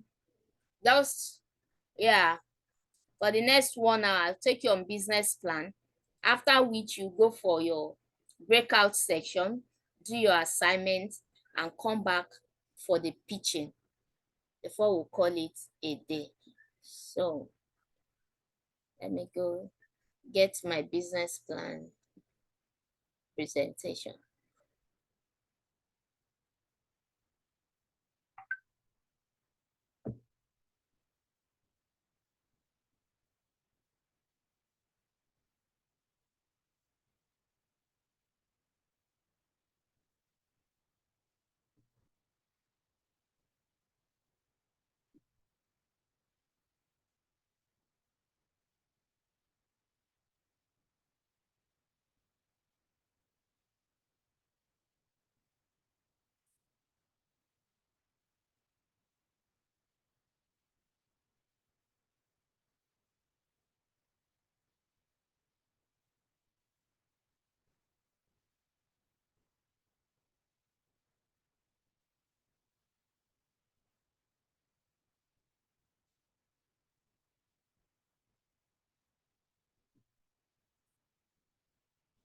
Okay, yeah, can you see my slides now? Hello? Yes, ma'am. Okay, Yes, we so can see your let's complete the business plan class before you go for your breakout session. So I stopped here, right? A step-by-step guide to business plan. So this is just for you to research your industry, craft your company overview, have a concept of what your business is all about, identify who your customer or client will be, and figure out how the cash flow in your business will actually work. Write up your market and competitor analysis. Write your marketing strategy. Outline your management and personnel. Then write up your financial forecast. Then we have the components of business plan, which you can see the title, the cover page, your executive summary, your company description, your market analysis, target customers, competitive analysis, management and organization, product and services, marketing plans, sales strategy, operation plans, SWOT analysis, and your financials. So how should your cover page look like? This is a welcome map that leads to your full business plan. It's meant to be simple and highlights the legal information of your business. Begin with your company logo. Consider beginning your cover page with a high resolution photo of your company logos. Add your company name, list company address and contact information. Identify the date of completion of the business plan. Then consider page numbering. Now let's pick them one after the other. The executive summary.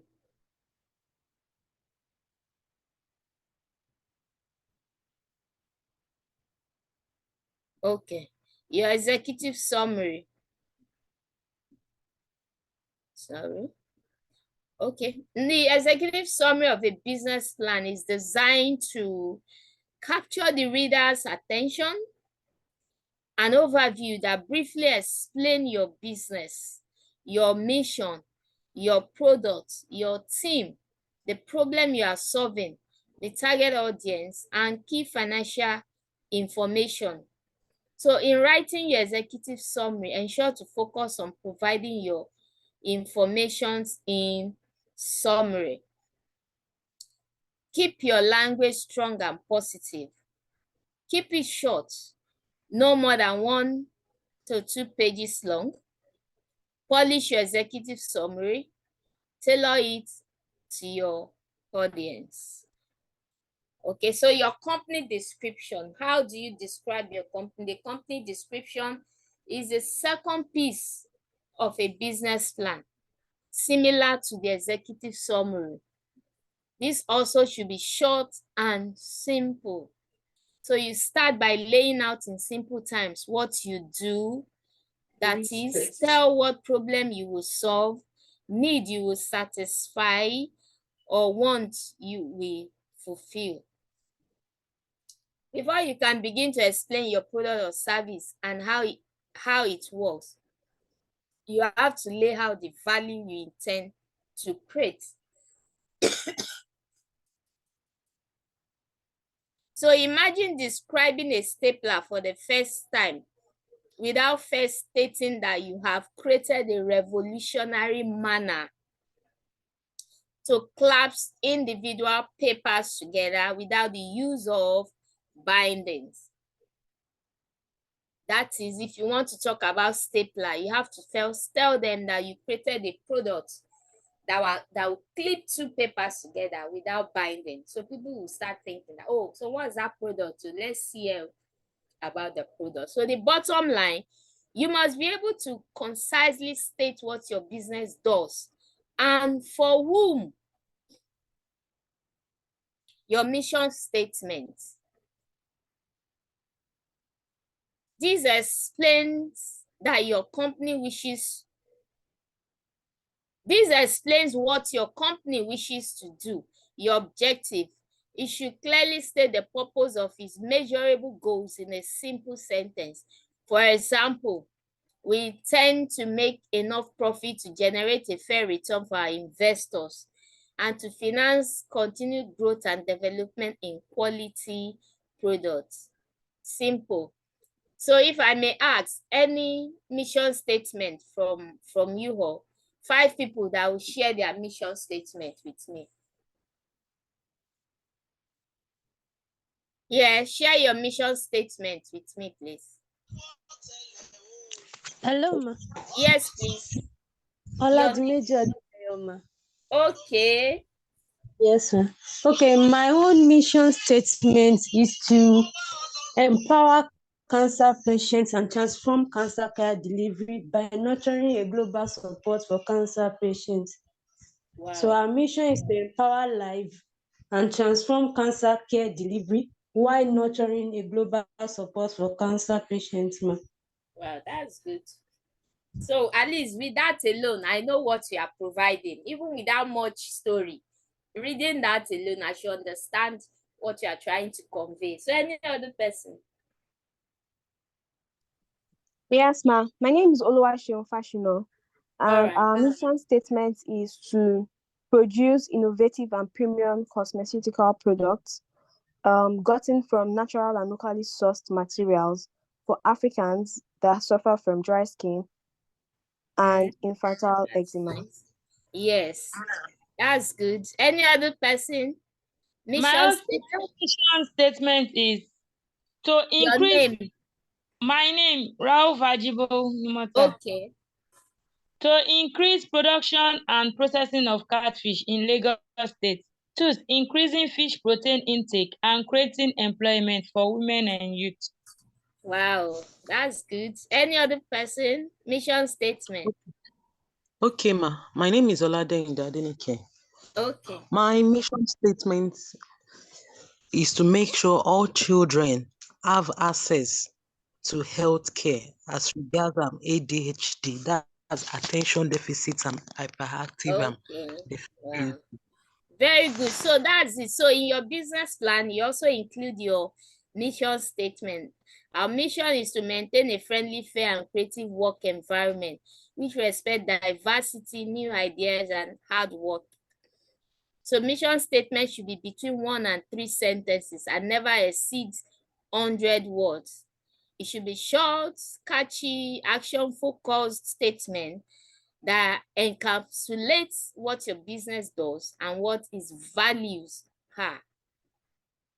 Then you tell about your product and services.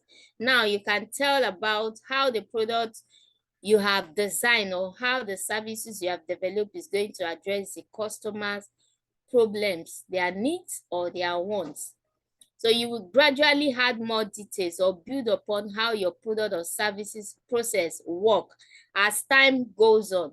After writing a thorough description of your product or services, you can move on to introducing a technical description of your product or a detailed statement of how you will deliver your service. E.g., our services includes event planning, training, consultation, etc. Our products are plantain flour, garri jebu, peeled beans, etc. So you include that in your product and services. Then the other page should be market analysis. Like I stated in the last time, that your business plan shouldn't be, it's not compulsory that your business plan should be 50 pages, 100 pages. All you need to know is work in line with the template of any organization you want to submit your business plan to. BOI will not take a 4 pages or 10 pages business plan. If it is not up to 50 pages and above, BOI will not take it. In case you want to get anything, any funding from BOI, either grant or loan, they have their own templates that they will send to you. And that template is more than 50 pages business plan. And you will need to feed them in. But if you're applying for other programs like Flourish Africa or Tony Elumelu or some other programs, some of them will also share their template with you. And they're not more than 4 to 7 pages. So when they share those templates with you, if you have your comprehensive business plan, all you just need to do is go there, copy the business plan, short ones, the key points from the business plan, and put it into the 4 pages or the 5 pages business plan that you have to submit at the TEF or Flourish Africa program. So it mustn't, except you are going for BOI funding. That is when you say, okay, you need that 50 pages business plan. My own business plan is not more than 20 pages. And that's standard for me. So all I just do is copy from there and put into 4 pages or 5 pages, except I have need to increase it, then I will expand it again. So don't be just focus on one side business plan that it's a must, your business plan must be 50 pages. No, all you just need to have in all this are those components. Once you have those components, then you make the other words shortened in the plan. So market analysis helps plan your approach to understanding the entire market. The market analysis is the backbone of your business plan. The market analysis gives the entrepreneur all the information necessary to determine whether a product, service, or idea is a valid business opportunity. So the market analysis will be in depth and includes lots of primary and secondary research. All right, so I have outlined the information from the market analysis that you should include in the business plan. Okay. So you start by conducting market feasibility. This involves direct research of customers. It generally involves some form of information gathering about the customer's preference, e.g. their pain and gain. So you use questionnaires or surveys to get this market feasibility. So how to find out about your potential market? Research is generally split into primary and secondary research, which I'm going to also be explaining. So secondary research may look to population and demographic data taken by the government, consumer surveys, targeted articles or surveys, or data derived from other studies, just like that lady mentioned. So that's the secondary data. Then you can also have the primary research data, which involve direct research of your intended customers. And this could include observational research, such as monitoring potential customers. In the case of primary and secondary research, you are attempting to obtain both qualitative and quantitative data about your potential customers. So this information will be instrumental in evaluating the business opportunity and scoping your approach to conducting business. So with secondary data, we can always find on internet about your business and the likes. Then if you need the primary data, you have to do the questionnaire, survey, asking people questions and the likes to get the information about the business opportunity. Then your target customers. Who are your customers? Since you understand your product and how the general population will see your product or service, you then have to identify the individuals or businesses you'll be interested in becoming your customers. The businesses who will be interested in becoming your own customers. Remember, your product or services will solve a problem or satisfy a need or want. So importantly, your product or service may serve different needs or wants for different segments of customers. So those in fashion line, you might be sewing for female dresses. You can also make male dresses. So you are serving different segments of customers. If you are not basing your fashion line to strictly female wears, then you might be serving different customer segments. So as such, you want to identify the characteristics of your potential customer segments. The customer demographics, where are they staying, their age, their gender, their status, and their buying power, where are they working, and the likes. You also need to find out. And you can only get that through research, questionnaire, survey, and close observation. So remember, your whole objective is to make money.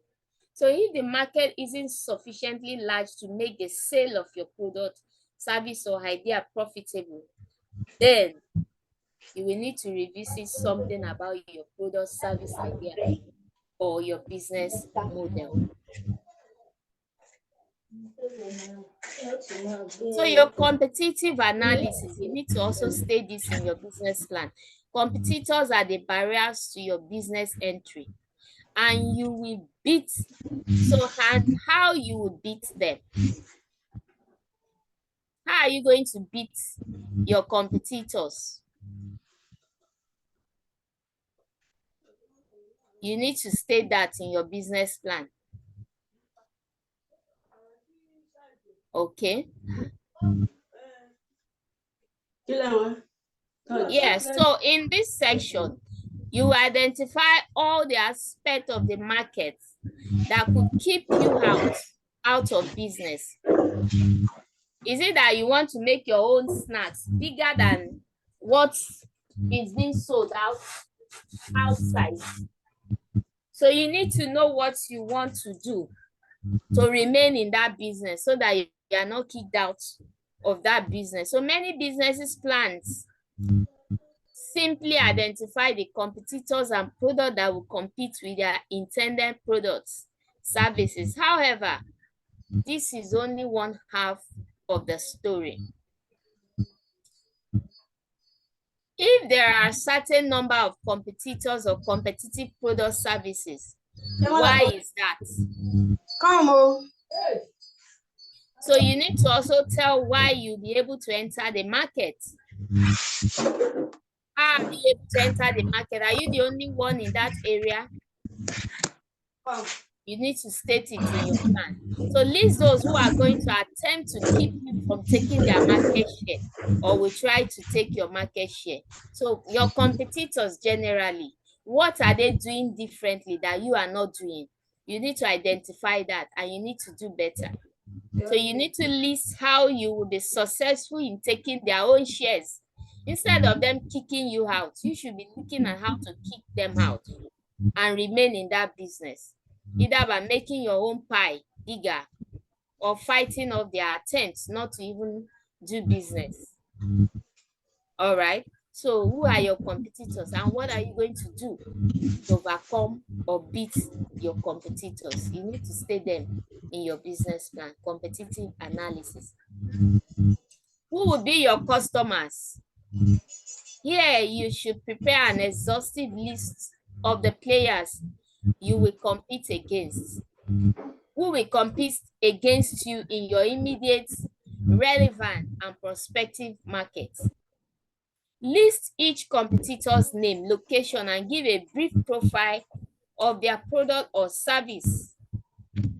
Classify the extent to why the competitors are the greatest threats. So you can look at their location, the percentage of the market they had, their customer base, type of product or services line they provide, their innovative nature of their business. You need to also look at them. Then you explain how your product or service is superior to their own, such as your design, your speed, your ease of use, your availability, your dependability, your price, your customer service. All this we talked about in the business model canvas. So it may be used to make a table listing the attributes of the product side by side, useful in making a table. All right, so this provides a framework for you to conceptualize the market position of your product or service. And all this can come as an appenditure, attachment to your business plan. So your management and organization, you also need to outline your organizational structure and tell us about the duties of each of the team, how your business will be managed. You need to have a formalized chain of authority within the business. Then list the names of those who are in your team, who are the key individuals involved in the management of the business. The title, operation manager, HR manager, admin manager, and the likes. You need to list them. Then you also list their responsibility. What primary responsibilities does that position entail? And the qualifications they also have, their background, their qualification for carrying out their intended responsibility, the work experience, the educational degrees, and their experience in startup ventures. So it's better to create a formalized flow chart demonstrating the hierarchy of authority within the business. You can also look at how to create hierarchy of authority and include that in your business plan. And of course, organizational flow continuation. Your chart should be cross-laid with the key core operational responsibilities of the business with clear reporting channel. For example, you may split the business responsibilities into operations, sales and marketing department, administration and governance, and so on, marketing and the likes. Outlining the business in the fashion. In this fashion, we give individuals a clear sense of their responsibilities. So everybody knows what to do. They are not waiting on you to ask for instruction on what to do on a daily basis. So if you have this organogram, it helps you. It even relieves you. So whoever you're employing to do what is needed to be done, they know what to do. So you need to have it in your business plan. And further, it will establish formal chains of authority that will become increasingly important as the business grows. So your flow charts really matter. As you add new employees, you want to integrate them within the organizational chart. So it matters. This also is a continuation.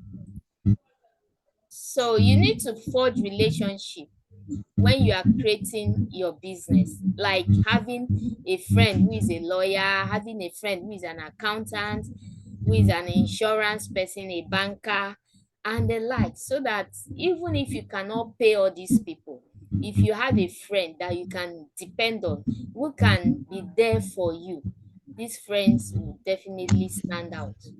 When you need them, they will be there for you. But once you have a chart, you know that there's a space for a lawyer, there's a space for an accountant, even though you don't have anyone currently in those positions, but you have a friend that can always help you out when it comes to that responsibility. You just need to include them in your business plan, because investors will want to see that the business is stable and that there is ample talent to perform all the function necessary to carry out the business. And it's not just you that is doing everything. Let me tell you, small businesses, most of us, we do everything. But if you are writing a business plan, you won't put it like you are the one that is doing everything. So that is why you need to put all those hierarchy, put those responsibilities, and put those titles. Even if you are the one that is doing it, just put them there. But you won't just let it be known to the investors that you are the one doing them. So that's the way it is. Then your business formation stage, you should state it. You will need to state the stage of your business. Is it startup? Is it existing business that you are taking over? Is it an incorporated business? Is it registered? When did you register it? What type of business? Is it business name or limited liability? Is it an NGO? Is it a social enterprise? Also state it. Then what operational license do you have? Do you have the license to operate that facility? Do you have your NAFDAC certification? Do you have those certification that really matters to your business? What licenses do you have? You need to state the licenses you have. Then, of course, marketing plan. You must have your marketing plan, your business plan. which involve how you make potential customers to be aware of your products and your services. And in looking at your marketing plan, you need the three P's, which is the place of the business. Where are you? The promotion, constant adverts to make sure you are out there, people are seeing your business. That's the promotion. And your price, favorable price to attract people to come to you, really matters. So this place, you need to choose the right location that will position you. Whether you are doing online business or you are doing on-site business, you just need to be in a strategic location so that people can identify you. All right. So then promotion. How do you promote your business? Is it traditional marketing tools? Right? Do you want to employ such as messages and advertising in trade shows, catalogs, television, radio, newspaper, yellow pages, sign billboard, direct mail, brochure distribution, other or words of mouth, sales representatives or agents, placing your product with retailer? How do you want to promote your business? I've listed those traditional marketing tools. Or do you want to do the emerging marketing tools, media-based source such as pay-per-click, advertising, Google paid adverts, website development and search engine optimization, sales sites like Amazon or professional service listing sites? Yellow pages, you might need to check yellow pages to list your business on that page. Social media marketing, Twitter, Instagram, Facebook, and the likes. You need to state which one you want to adopt to use to promote your business. Then also your budget. How much do you want to set aside for your promotional budget? If you want to run advert, how much? So the question depends on the funds available in your budget after completing your other essential activities in starting the business. Because marketing and sales effort are the lifeblood of your businesses. So when allocating funds for marketing, remember that great product, services, business can fail without adequate sales. So you need to have set out budget to promote your business. Very important. Then your price. What price will you charge for that your product? As part of your marketing strategy, you determine whether you are the highest quality, lowest price, easiest to use, etc. Whichever of these competitive advantage that you hope to achieve and promote, you will need to price the product accordingly. Have you checked the prices around you? How much are they charging? So how much have you fixed? How much price have you fixed on that your product?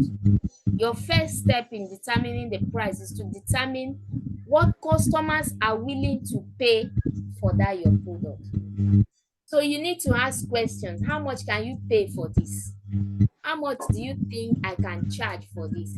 Ask questions so that you know. Then you also find out from your neighborhood, your community, your competitors, how much are they charging before you place your price. Then you list it, you state it in your business plan. Like we said, business plan is a document. So you need to have all these things written down in your business plan. Then your strategy. What strategy are you adopting? Once you feel that you fully understand your market, your primary customer base, secondary customer base, how the customer will use your product, why the customer will use your product, you can begin outlining a marketing strategy by how you will employ certain tools and tactics to reach your customers. Of course, we have various kind of marketing strategies, social media and the likes. So unfortunately, your product cannot be all things to all people. So you need to find your own customers. Concentrate on the primary and secondary customers that you hope to reach. Don't just advertise or publicize on social media for everybody. Make sure you are targeting your own target audience. You are reaching those that need your products. It's not everybody that will buy from you.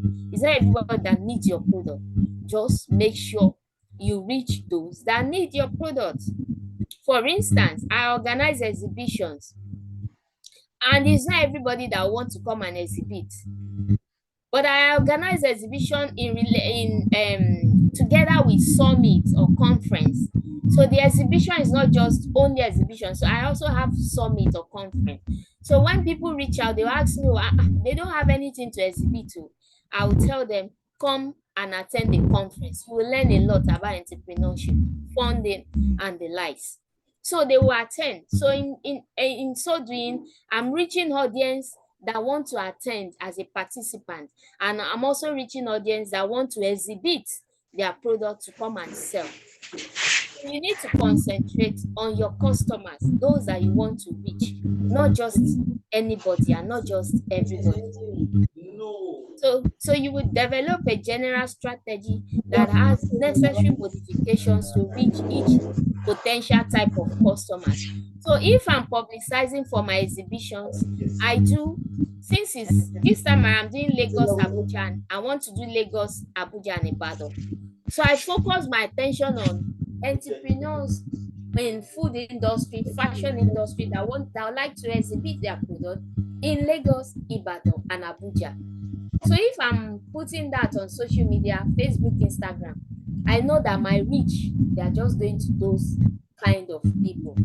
So you need to be strategic. Your strategy will involve the message that you are putting to your audience, the value you are giving them that you hope to transmit to your customers. Together, you put them all in the message as a whole. Then your sales distribution channels. How do you want to distribute your product? How are you going to physically transfer value between you and the customers? What channel will you use? And providing your product and services. Do you have delivery van? Do you have a motorcycle that deliver for you? Okay, so whoever your target customer, you will try to deliver the value through the means that is most likely to encourage sales. Some customers may say they are coming to pick the product themselves. You might also say, okay, I have marketers that will bring it. Okay, I have bike delivery that will bring it. So common method of delivery include internal sales force. Yes, you have marketers that will go out and sell their product. You have outside sales agents or representatives.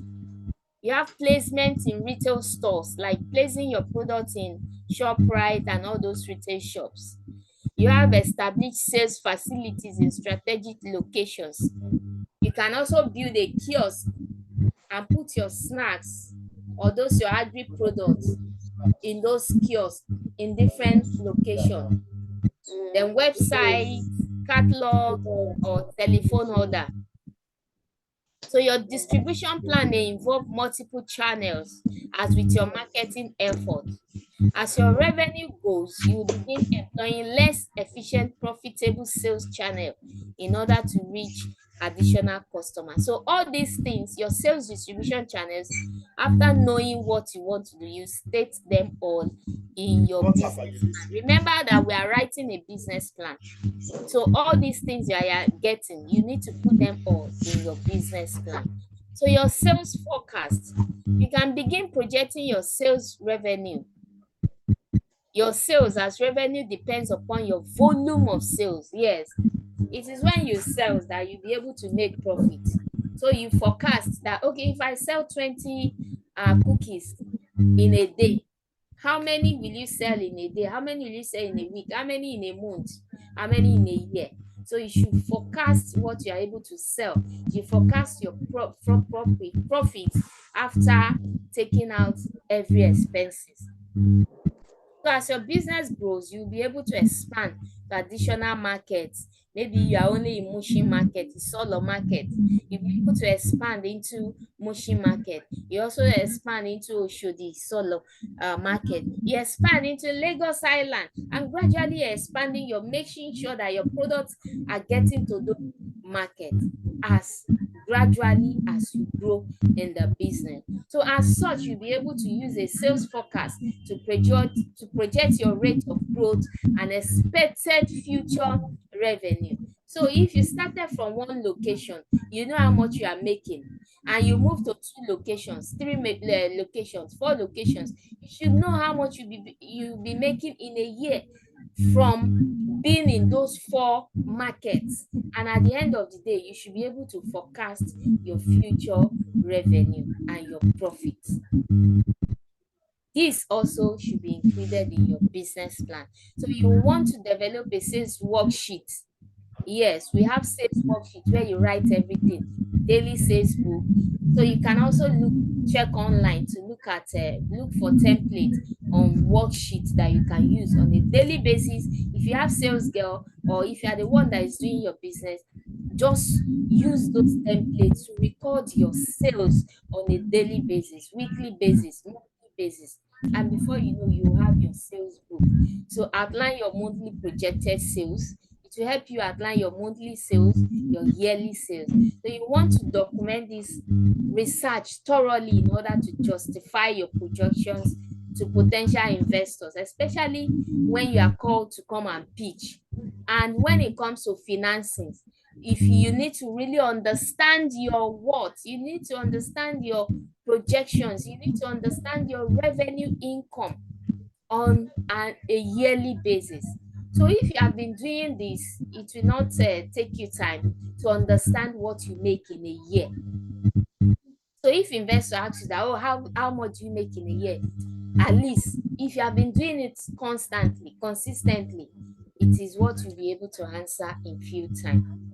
It will help you. So on a side note, any increase in sales will have to be accompanied by adjustment to other variables such as cost of production, your marketing costs, sales costs, etc. So all of these calculations will go into projected revenue and costs that put in your business financials. Everything you need to list them in your business plan. So your operational plan, how do you want to operate on a daily basis to create value?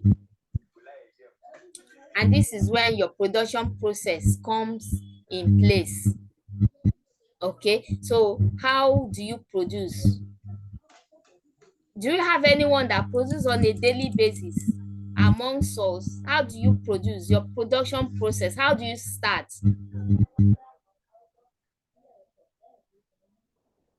So yeah, you should outline the process of manufacturing your products. If you provide a service, you should outline all of the moving parts from section A to section B, and individual necessary to carry out those services. So you need to list them. Event planner, how do you start your event planning work? If you have an event, a hall to decorate, how many people do you mobilize to go to the venue?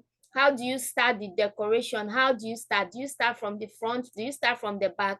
You need to list all this in your business plan. So provide general checklist or flow charts from delivering value. Then your production timeline. How long will it take you to finish decorating a hall for an event that will start by 4 p.m.? When do you need to get there? How long will it take you to decorate the hall, set the place bubbling before the event will start by 4? How long will it take you? What's your production timeline? You need to write them down. So explain how long it takes to produce a unit. If you are the one producing cookies, how long will it take you to produce 100 packs? Okay, how long will it take you to produce 100 packs of drinks? So when do you start producing? When do you finish? Include factors that may affect the time frame of production and how you deal with potential problems, such as rush orders. So if you have orders to deliver 500 packs of food for an event by 12 noon the next day, how do you start the process of the cooking? When do you need to deliver? You need to know all this, and you need to state them in your business plan. Then, of course, your operational plan continue. Your vulnerability. You should identify any potential problem that could arise in the production process. How will you handle any such issues? What will be the effects on the business? What about if you get late to the venue? If you didn't deliver that food early, you need to look at all those potential problems. Then your quality control. Do you have anybody that check your products? Do you have somebody that will go and look at that dress that you've sewn? If the edges are well trimmed, do you have quality control person in place? So you need to develop a plan for supervision of your work process. Your customer service, what is the plan for customer service? This includes your sales communication, return product, and customer follow-up. When they return product, how do you handle it? Are you ready to pay back? Do you have refund policy and the likes? So you need to know, you need to put all this in place, and it has to be in your business plan. I remember the last time I had an event. So we had this short problem that made us change the date of the event. So a lot of vendors were like, they don't want to exhibit again, that I should refund them. And I told them our policy we don't refund, it's part of our policy. What we do is that you come back and exhibit in the next event, but we don't refund cash to our vendors. And that was it. But if we don't have it in our business plan, I won't go back to look at our policy to remember. So you need to have this documented. So when any problem occur, you just quickly go back to your business plan and check what you put down on that problem and quickly fix it. So that's the way it works. What's your policy for refunding? Okay, then SWOT analysis. Of course, anybody who can tell me the acronym for SWOT analysis? Question time. Strength, weakness, opportunities, and threats, ma. Oh, great. Yeah, I want to know, if my people are still there. So then your strengths. Your strength and your weakness are the internal to your organization, while the opportunity and threat are the external factors to your organization. I shared something on my Instagram on SWOT analysis. You can check it out to see what I wrote about the SWOT analysis. So you can also pick up something from that. So developing a SWOT analysis can help you look at your business in a new way and from different directions. It can also help you to create or fine-tune your business strategy. So using SWOT analysis, it helps you assess your strengths. So think about how you can capitalize on them, on your strengths, to take advantage of your opportunities. Review your weakness. Make a step-by-step action plan to evaluate the importance and mitigate the risks they pose for your business. So evaluate your opportunities and then weigh up your threats. And your financials. So you need to develop the financial section. Okay, developing the financial section will give the business founder or managers a plan for budgeting, estimating future expenses and revenues, and business projections. Likewise, a lender or outside investor will depend greatly upon the financials in evaluating the appeal risk of investing in that business. So your financials also matter. So you need to disclose the personal net worth, asset, obligations, outside investment, and sources of income. So this demonstrates the financial status of the founders, owners, or major stockholders.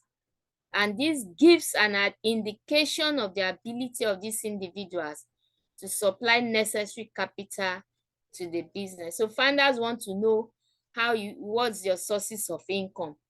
Are you owing before? Did you get a loan from bank that you are still paying? Who are your partners?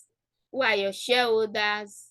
And this will make them determine whether they can invest in your business or not. Then list your seed capital and startup funds. Every business begins with a combination of effort and assets. So the initial funds to obtain assets necessary to start a business are known as seed funds. So you need to list them. Did you get them from personal savings? Did you get your funds, your seed funding from family and friends? Did you get your funds from loan, from grants? You have to state them. So the financial plans lays out the entirety of revenue, expenses, profit or loss for the company. So all the figures estimated in prior portions of the business plan come together here. So you include your 12-month profit and loss projections, your 3 years profit and loss projections, a cash flow projection, a projected balance sheet, and a break-even calculation. So even if you cannot get this done yourself, you can outsource it. Get an accountant who can help you out to do all these things and add it up into your business plan. Because investors want to also look at your rate of return on the return on investment. If they invest in you, what rates are you going to take in returning that money that they invested in you? The payback period for the money that they invested in you, they're also interested in all that. So your financials is where they are interested in. They want to look at to see if you are worth invested in. They want to look at the payback period of investment, and they want to also look at the return on investment and what they will gain from investing in you. Then the funding you required, how much do you need to start your business? How much have you raised? And how and from what source, like I said, then how will you pay back the money that they invested in you? You need to list them all. Then appendices, all these material that has to the business plan, those your primary source research that you researched, then your organizational flow chart, your competitors chart, then list of key assets that you have. If you have the land or you have office, you have the building, you can list them that you have all this already. You have laptop, you have gadgets, you have everything. You list them, your employee backgrounds, their resume, then the building layout. If you have a production company, how is the factory? How are you laying the building layout? You need to have a layout also attached to your business plan. Then of course your resume, the resume of the business owner. Then thank you very much. So question before we go on, I want us to have enough time for the breakout section so that we can return by 1:30 for the final page. So question. Okay. Thank you very much, Ma, for the insight. Yeah. Okay, Ma, I would like to ask, how do I sell my kind of business to some people online? That's locust beans, the iru, but it's not the cooking type. It's for majorly for highs. So for the elderly, what sites can I go into as to selling Okay. of that? Yeah, for Iru, Iru, people are buying Iru now. But the thing about Iru is that you need to really explain the health benefit of Iru to people before they can buy. So instead of just basing it on Iru, you can be talking about health.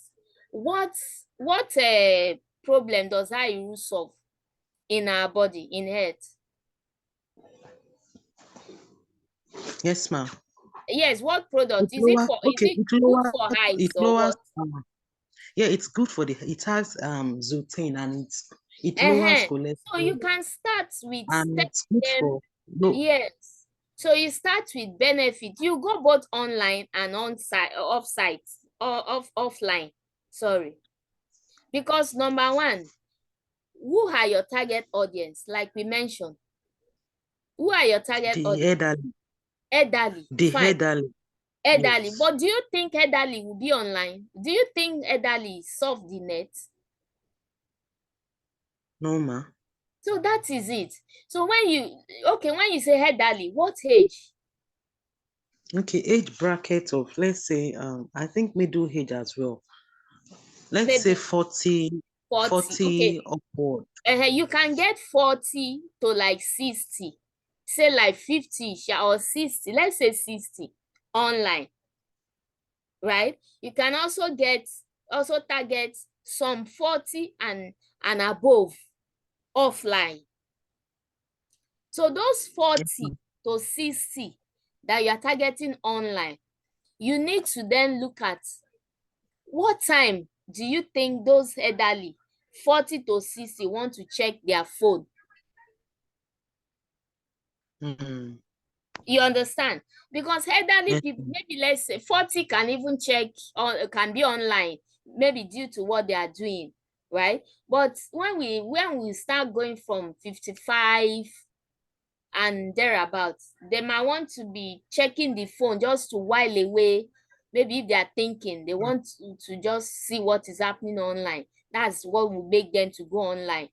So what time do you think they want to go online? Is it in the morning? Is it at noon time? Is it in the evening?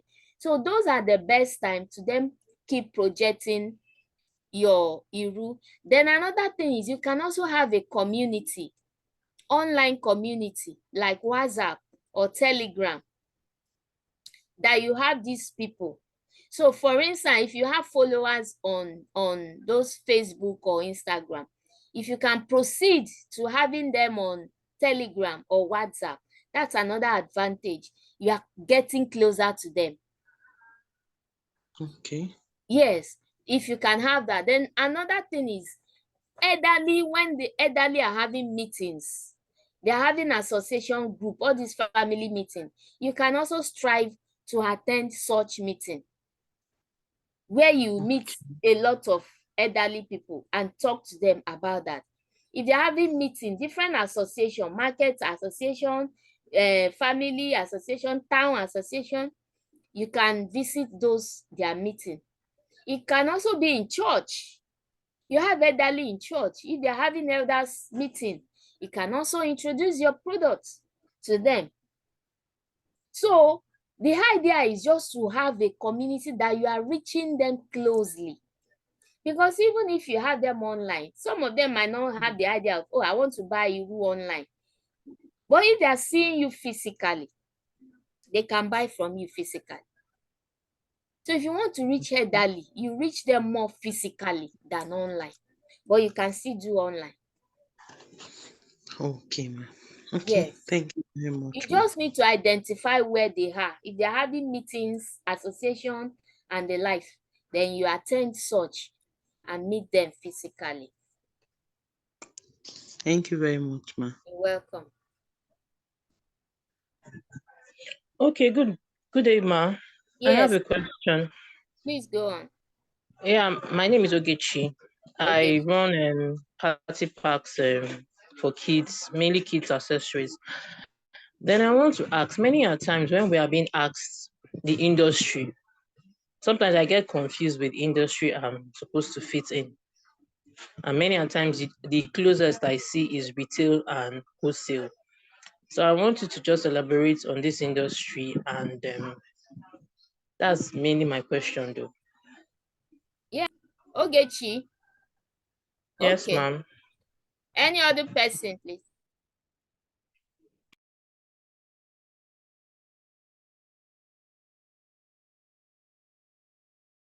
Yes, ma, I have a question, ma.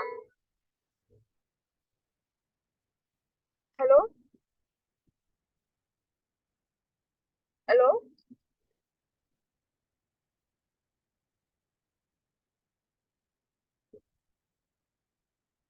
Hello?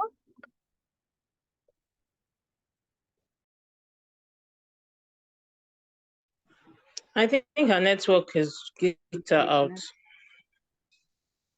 Hello? Group 3. Okay, group 1. Who else? No one. So we have just 3 people from group 1. Okay. Group 2, can we have you?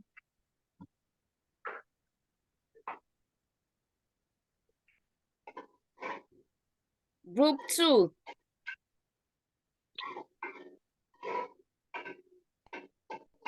Group 2. Nobody from group 2.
Oh.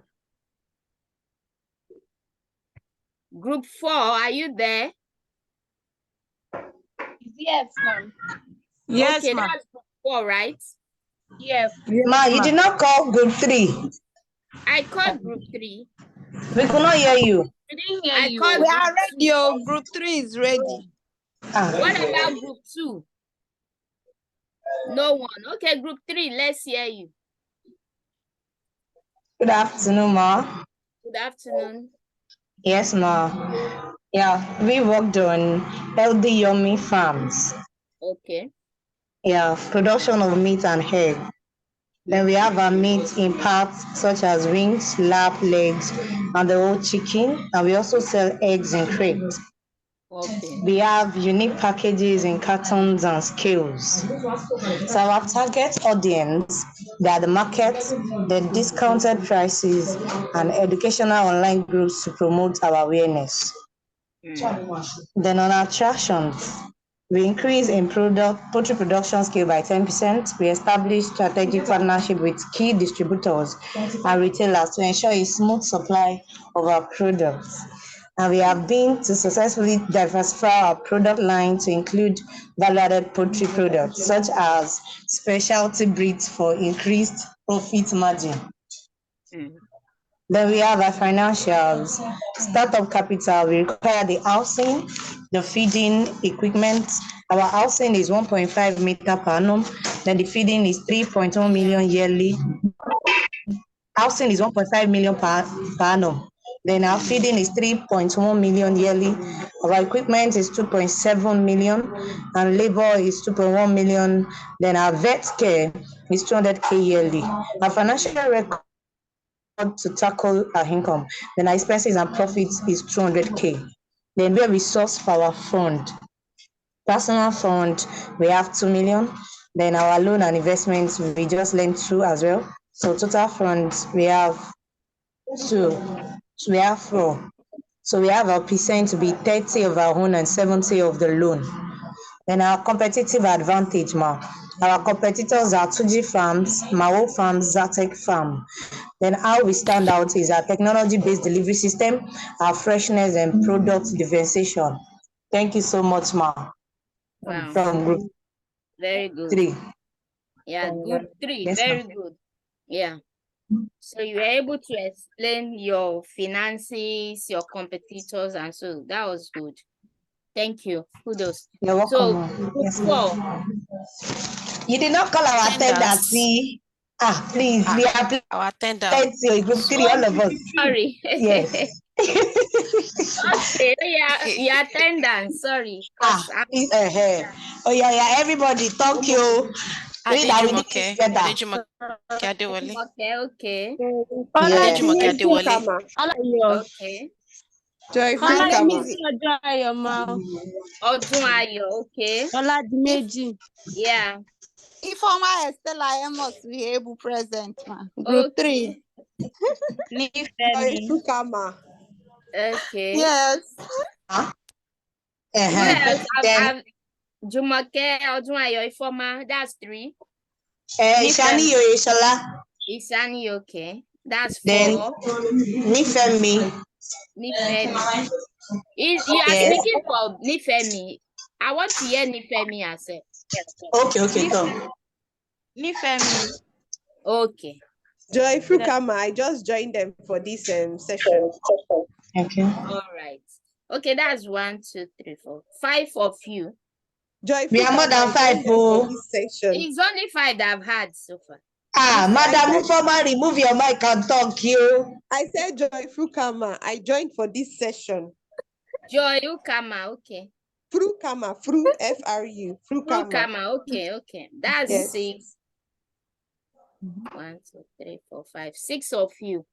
No, we are 7. We are 7. So where is Madam Ufoma? I have spoken, Nani, former Estella Amos. Yes, I've written it for ma. Okay. Madam Limota, she was part of us too because we shared the work. So we all did it together. She didn't come to mark her own attendance. No, it's because she used microphone. She's on the group right now. I can see her. She's online. Rafiu Ajibowu Nimota. Where is she? I want her to speak. Oh, yeah, speak you, Madam Limota. Hello, don't people know that it's already time for Juma. It's been partial on our own part. I'm just doing it and attending. I need to go for Juma service now. It's supposed to be. Sorry. Okay, it's okay. Sorry. It's okay. We are plenty here that is going for Juma I'm service. setting up for the Juma service. I'm late already.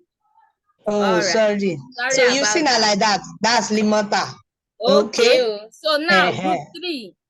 Very yes. good. Now Thank can we have group 4? Okay, good afternoon. Good afternoon, ma'am. Kudos, my people. Well done. Group 4, where are you? Before I announce the winner. Can we all hear we are me? the winner. Nobody can take it away. Group 3 is the winner. Speaking now. Group 4, please. Can we please stop all these things so that we can finish and go off now, please? Yes. Group 4, please. I've been talking. Hello, everyone. Can we all hear me, please? Yes. Okay. Good afternoon. My name is Dorcas Obiao. I'm representing Group 4. Okay. And the name of our business is Go My Way. Go My Way. Go My Way. Okay. Yes. I'm delighted to introduce you to continue. Go My Way. I'm delighted to introduce you to Go My Way, a game-changing on-demanding logistics platform designed specifically for small businesses in Nigeria's food and grocery industry. With a track record of success, our competitive edge, and a robust financial plan, we are poised to revolutionize how last-mile delivery in Africa is done. Nigeria's food and grocery sector thrives with entrepreneurial vigor, yet we have inefficient logistics that has been persisting as a major bottleneck. And Go My Way is addressing this challenge head-on by providing reliable and cost-effective last-mile delivery solutions that is tailored to the unique needs of small businesses in the food sector. Our solution, our proven traction, we have successfully completed a pilot phase. We have partnered with select local businesses and showcasing a significant improvement in their delivery efficiency. So far, we've been able to run our pilot phase with 5 food businesses. Our traction data also demonstrates increased customer satisfaction, repeat businesses, and feedback from our partners. Our competitive edge lies in our deep understanding of our local market, our specialized logistics infrastructure, and a technology-driven approach. We leverage predictive analytics to optimize routes, reduce delivery times, and also offer the affordable delivery solutions. Right now, we are seeking for 4 million naira to enable us achieve or to purchase an additional bike due to meet up with with increased demand. Currently, our goal is to achieve 4 million naira to get 2 bikes that will help us achieve this. Our market opportunity is very large because we know that people eat food daily in Nigeria. Investing in Going My Way is an opportunity to be a part of a global solution that addresses a critical need in Nigeria's growing food and grocery industry. Join us in reshaping last mile logistics, empowering small businesses, and redefining success in one of Africa's most promising markets. Thank you. Very good. Don't want to be that kind of person. You know, she really mentioned how much they are seeking. The other people, you didn't mention how much you are seeking, how much you are asking for, how much you want. You didn't state that in your pitch. You listed everything, but you didn't tell us how much you want from us. You are pitching to me. So if you say, okay, I want 1 million, I want 2 million, then I'll say, oh, fine, I can afford that. I can give it. So that's the essence of pitching. You should be able to do something. Recall back after your pitch. So that was what group 4 you did that. Awesome. Thank you very much for that. So can we have group 5? Can I say Our something, please? attendance. All right, sorry. Your attendance, please. Can I say something? Okay. Hello? Yes, please, Jumoke. You're already correct, you know. Others will add those things to their own, so we cannot have winner again. Don't worry. Already correct. That's not the only criteria. That's not the only thing I'm looking out. Yeah, so that's not the only thing I'm looking out for, but just go on. Okay. Doc has Obiang 4. Okay, that's 1. Okunlola, Damilola, group 4. That's 2. Otun Odunayo. That's 3. Group 4. Yeah. Fine. 4. Please, Queen was with us and she did a lot of work, but I think her network is breaking. Patricia Solomon. Okay, she's here. Okay. Queen is here. Queen, that's 5. Queen. Have you taken Uche Fine? Okay, Uche Fine, that's 6 of you. Patricia Solomon, oh. We are 7. I have not. Where is Patricia Solomon? Patricia Solomon is here. She's the one speaking. Okay, that's 6 of you. 7. Them from this for this. Okay. 7. Yes. Yeah. Okay. Awesome. So let's have group 5. Group 5. Hello, I don't think there will be group 5 because I was formerly in group 5 and there was no one like okay, no one. Okay, so group 6. That group. Yeah. Group 6.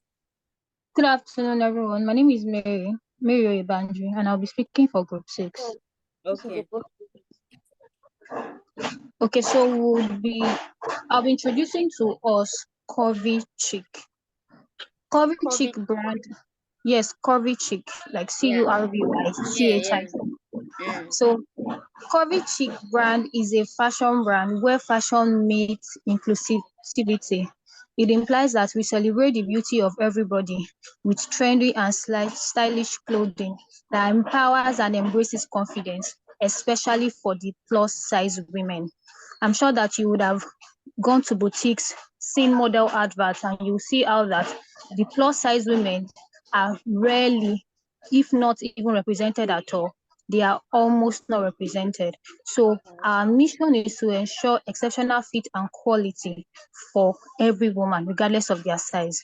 So what stands us out from our competitors is that we have a specially tailored size chart, which is accessible for every of our customers, such that they can access this, they can self-measure themselves. This includes our video and audio tips that they can self-measure themselves, send this to us in a way that they have a, an outfit that is perfectly tailored for their size, so that every woman is confident in her skin, regardless of her size. So our target audience are basically plus size women. We want to offer bespoke and corporate outfits for them.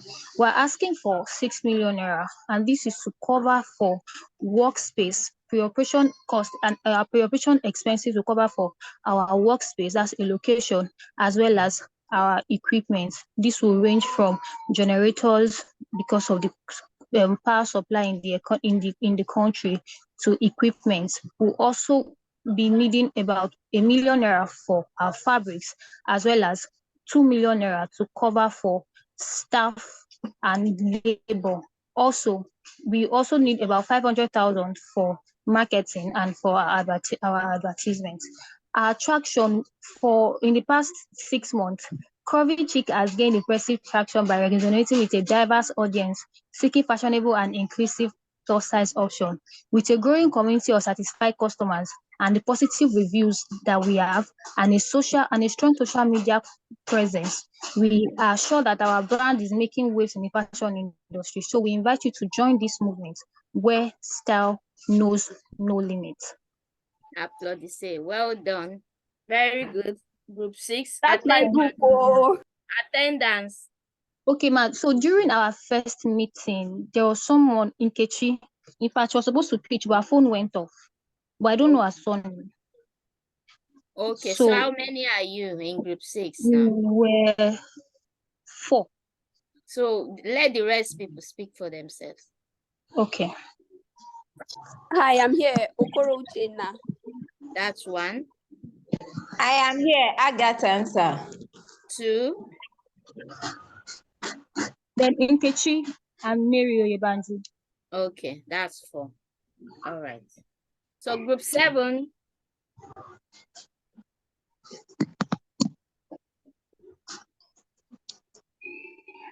Group 7. Is there no group 7? Okay. Group 8. Man, there is group 7. So speak. Yeah, Where are your I team? want to Where are your request to team present. members? Man, we're here. Well, I'd like to ask if you can present after group 8, man. I didn't get you. I want to make a request if you can present after group 8, man. After the next group that presents. Okay, yes, so ma'am. let's have group 8 then.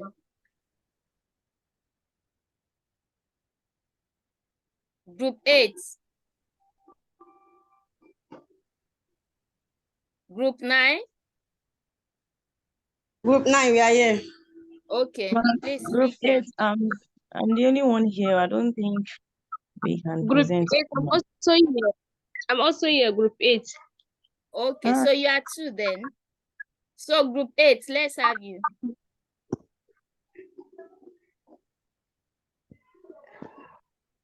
Group 8. Let the group 9 should start their own. So we can't Group keep 8, going we are on more like than that. 2.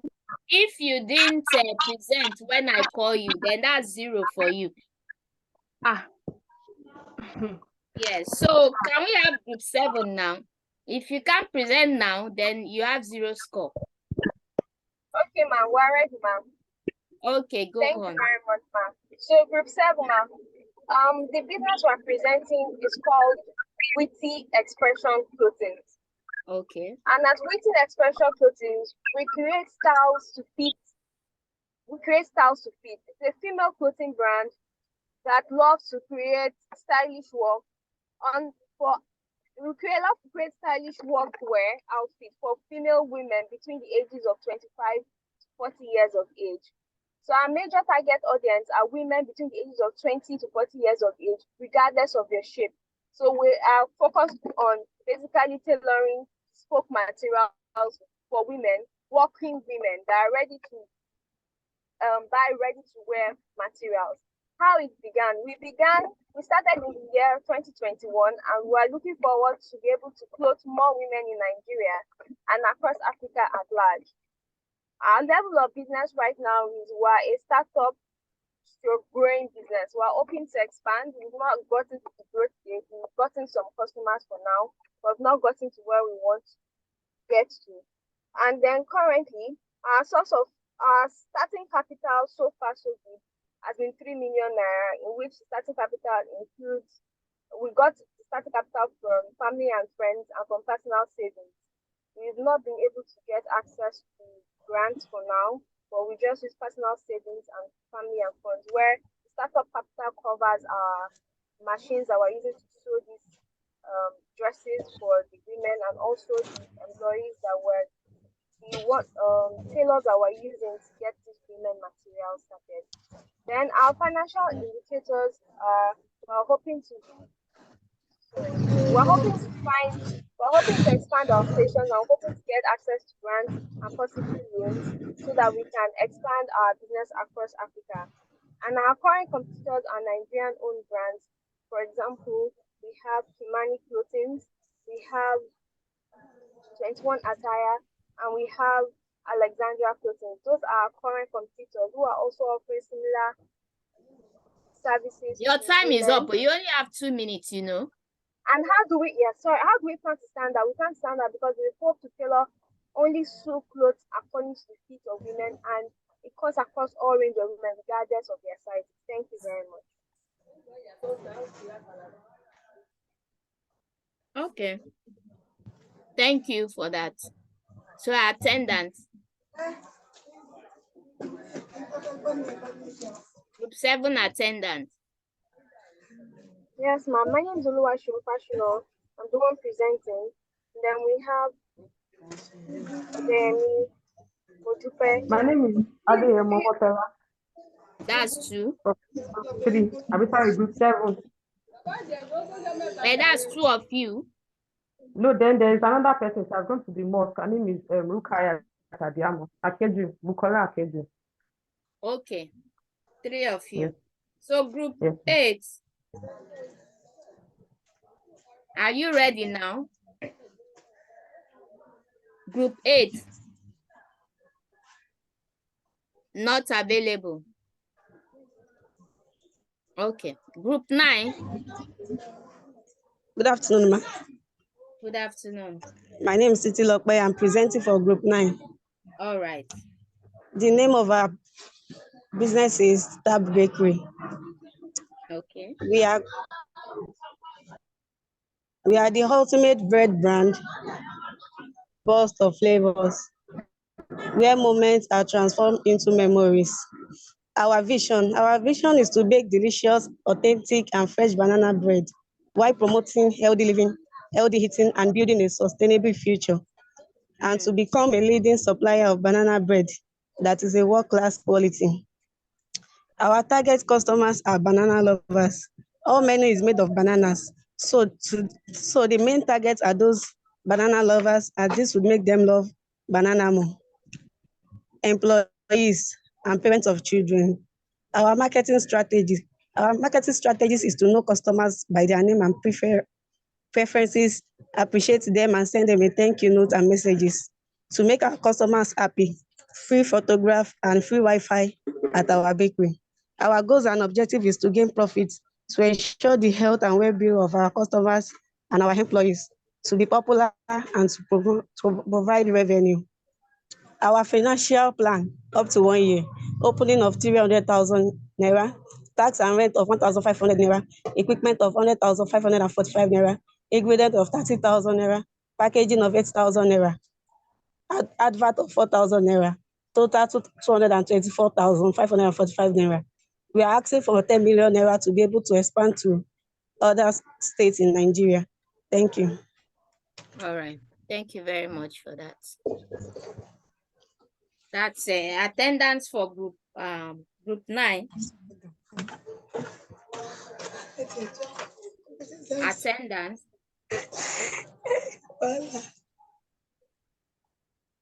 Attendance. We are only 3 that were in class. Bashirat. Basirat and Adewumi. So where is the Adewumi? I can't hear Adewumi herself. Good afternoon, ma. Yes, I'm here. All right. Awesome. Yes, ma'am. Okay, so group 10.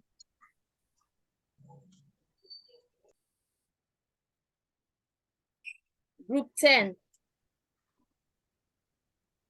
Group 10, are you ready? Or you are not available? Okay. Group 11. 11. Sorry, ma. Sorry, ma. Yeah. What group is that? Group 7. Sorry, we are 4, not 3. The other person just complained of our network. Odeleye Modupa Yobami. Okay, She was group also 4 with of us. you. All right, so group 10, let me have group 10. Ma, please, ma, I logged out before. I'm in group 7, ma. Yes, she just came It's in now. okay. That's her. It's Thank okay. you, ma. So group 10, let's have group 10. Group 10 not available. 11 not available. 12. We are here. Good afternoon, everyone. Good afternoon. For group 12. Okay. Yes, this is group 12. Sorry, before I start, please, I wanted to ask a question for my group member. We were 4 in the group. Ebele Chuku, Mrs. Hope Ezo, and I don't know the other person. So I wanted to know her name. So good For your afternoon. other, okay. So good afternoon, everyone. If she's here, please just call your name, please. It's very important. David. All right. Thank you. That's for group Thank you. 12. For group 12.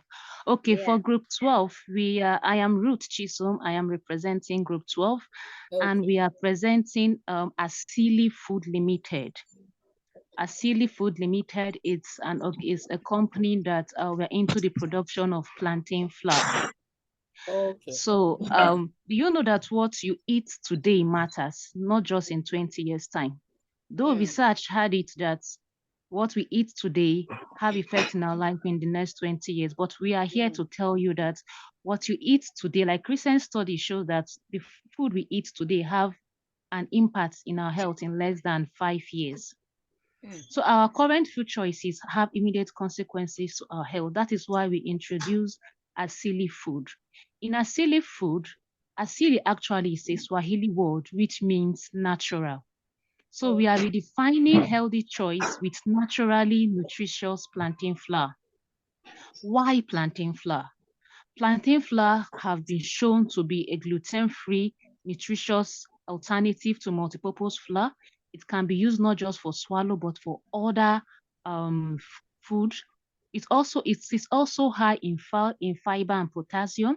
It aids in digestion and heart health. It's also low in it's also good for diabetic patients because it promotes stable sugar, and it's also a versatile ingredient. It can be used for baking and other stuff. Then our market opportunity. So our market size, actually, when we started this organization, we were looking at the people between the ages of 35 years and above, but looking at the current health situation, current health crisis, we brought down our market margin to people from the age of 18 upwards, because we realized that so many ailments are affecting these people within this age range. And why are we also our market opportunity? Why are we unique? Asili flour is gluten sensitive, and we are looking at gluten sensitive individual and also health conscious individuals of all ages. We're not just focusing on those that are diabetic or obese. We're now focusing on every individual that are conscious of their health due to the wonderful benefits that plantain has for us. Then what is our competitive advantage? Yeah, we have other competitors in the market like Ayola Food and Heke Food, but why are we standing out? We're standing out because we are, aside we being we are new to the market, yes, but we also, aside taking care of our body, we're also looking at the environment, because when an environment is littered and dirty, it also affects our body. We are coming up with biodegradable friendly, eco-friendly materials that we use, and we are bringing this our flowers in smaller pouches that an average Nigerian can afford it and use it in their home. So how are we different? As I said, then we support local farmers because we are presently located at Ondo State. That is where we have the large. Mindful of time. Okay, we are all at Ondo State. That is where we are looking at, and we are 3 years in business. We started our business with the sum of 10 million naira. Our turnover for the first year was 15 million. Turnover for the second year was 25 million. So presently now we are looking out for getting 50 million from you for us to push into the business. We have dedicated team members like Mrs. Ebele Chukwu that graduated from Lagos State University. We have Mrs. Hope, and we have also Mrs. Kanu Unzobe. These are our board members that have been pushing us forward to go to the next level. So we are inviting you to partner with us. It's not just a production or a company. Asili is part of a movement, and we are asking you to invest in your health and the future of food in Nigeria. Thank you. Wow, that was awesome. Thank you for that. So group 12 attendance. Awesome products you have. Group 12, how many of you are in class? We were 4. Yeah, 4. So can I hear them? Mrs. Hope Ezo, group 12. All right. Okay. Ebele Chukwu, that's 2. Kalu. Kalu Zubechi. Yeah, that's 3. Who else? Roots, the presenter. That's 4. Yes, we are 4. All right. Awesome. Well done. So the last group 13. Group 13.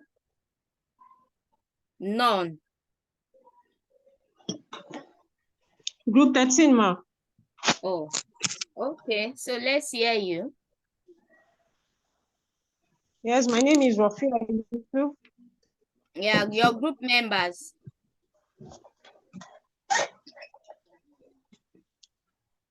Your group members, can I hear them introduce themselves?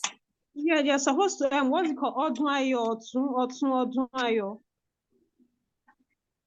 That's 13. I think Odunayo responded to which group earlier? Yes, no. I'm on the call. I'm with group 4. So I'm in group 13. So how many of you are in group 13? I want to know. Rafiat Yusuf. Group 13 members, please signify. So it's just Rafiat Yusuf that I'm seeing in group 13. There is another lady that responded. Now I didn't take note of the name. Where is she? I want to hear group them. 13, please.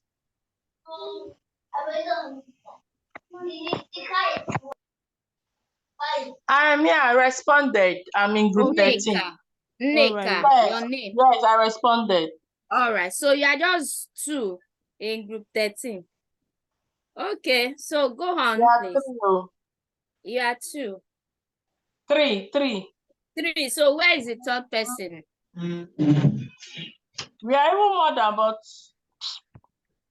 many people did not show up, and I had to go and do some school runs. Okay, so who is presenting? Whoever is presenting, go on, please.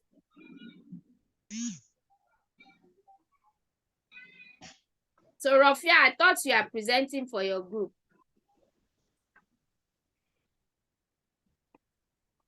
Who is your presenter, group 13?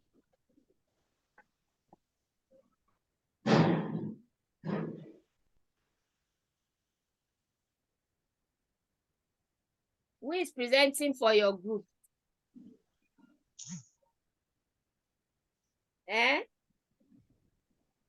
Okay, so group 3, no one. All right. So group 13, none, not available. So we have group 12, group 10, group 9, group 6, group 4, 3, and 1.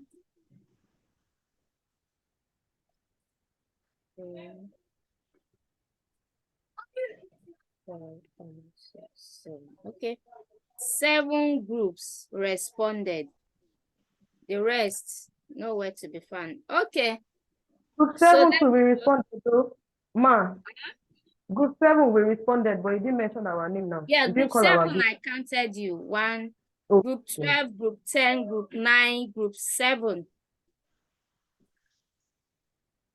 Yeah, group 7, group 6, group 4, 3, and 1. So group 2, 5, 8, 11, 13, nowhere to be found. So 0 record for you. Okay, so now let me go. Let me just speak from those who have presented. No winner, no loser. It's just for you to learn. So I have group 3. I have group 1, group 4, group 6, and group 12. Like that. Group 3 first, group 1 next, group 4 third, group 6 fourth, then group 12. So you did well. So in pitching, you need to also let the Sorry, ma, we didn't investors hear. know Please, how can you much come you. again? We didn't hear you. Hello, What ma'am. you said. Okay, let me type it. Yes. Hello, ma'am. Yes, Hello, I'm ma'am. Yeah, listening. please, group 13. Yes, my network was not so friendly. Group 13, ma'am. So you want to pitch when we've concluded? Yes, ma'am. No, I was not getting the information. Okay, so you can have your pitch. Let's hear you. Okay, yes. All right. Thank you, ma'am. Now, good afternoon, everyone. My name is Rafia Yusuf. Now, there is no good food is good mood. I want to believe everybody will agree with me with that. Good food is good mood. It's when you eat good food that you're in a good mood. And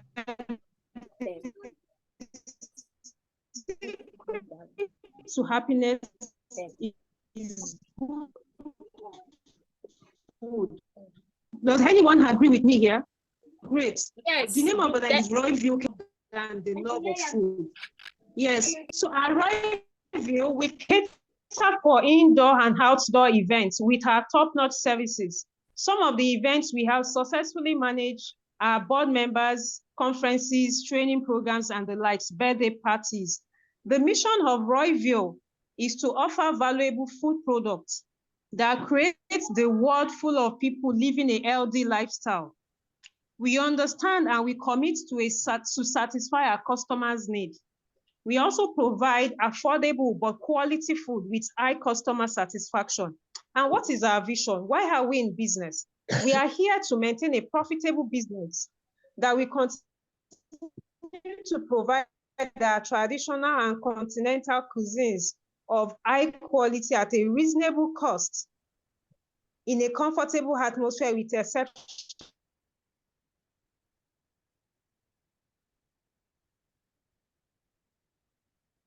Okay, it's like your network is not stable. Group 13 network is not stable, but it's fine. So I will share We offer events and drinks. We cater for food and drinks. And what are our competitive? We follow the trends and creativity in the market, and we have the high standard and quality. And who are our target market? Our target market, those that we're actually planning to reach out to, our target market. We have the busy mothers, busy bachelors that don't have time to cook. Then also those that are actually looking out for event managers that will put them that they will be at rest when they are even in their event. So those that actually have weddings and birthdays, we actually so those are the kind of people we actually target. And what are our values? We want to meet our customers' needs. We want to be able to create employment for those that are in need, or employment opportunities for people. Because we believe in maintaining our tradition, we want to also believe that our customers continue to make reasonable, LD community and uphold the family ties. We preach safety, so that's why we are very, very concerned with our health. Nourishment and quality service is very, very crucial to us. And also we exceed our customers' expectation by catering for taking care of our staff too. Our uniqueness, yes, we provide a unique setup for customers, a conducive place not to only enjoy the delicious food and also to have fun while dining. We never let our customer leave without a smile.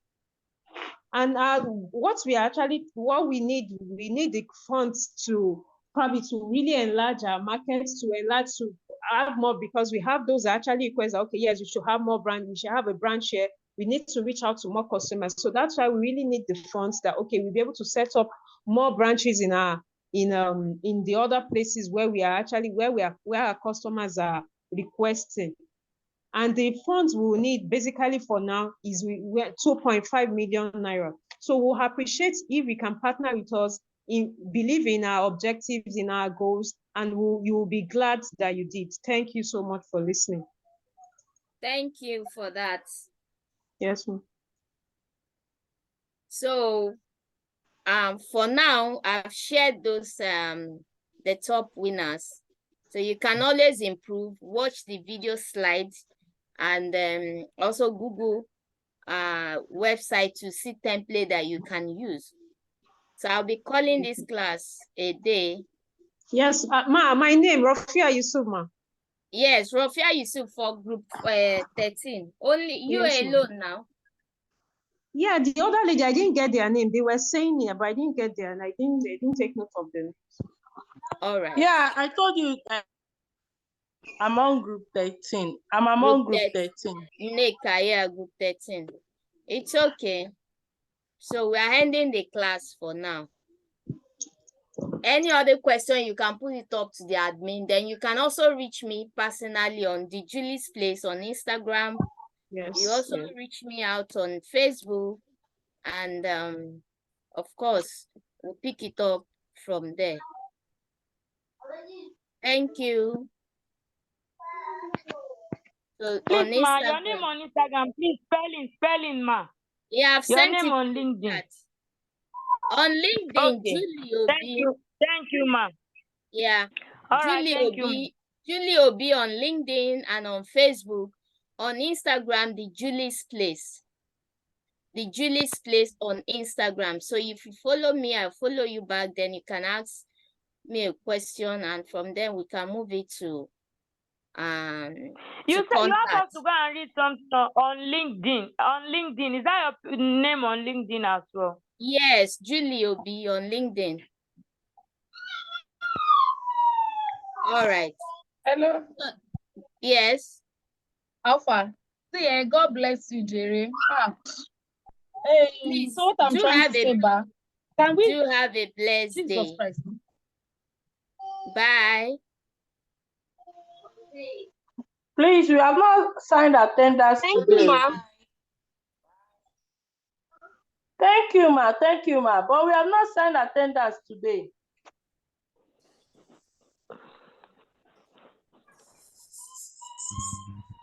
Admin, please address us. The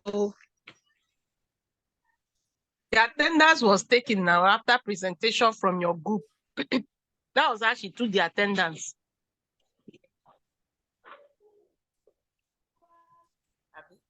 All right, bye everybody. See you next week. God bless you all. I beg, if I leave and they take attendance, please, people should let me know. Attendance form is out. Attendance link is out. Oh.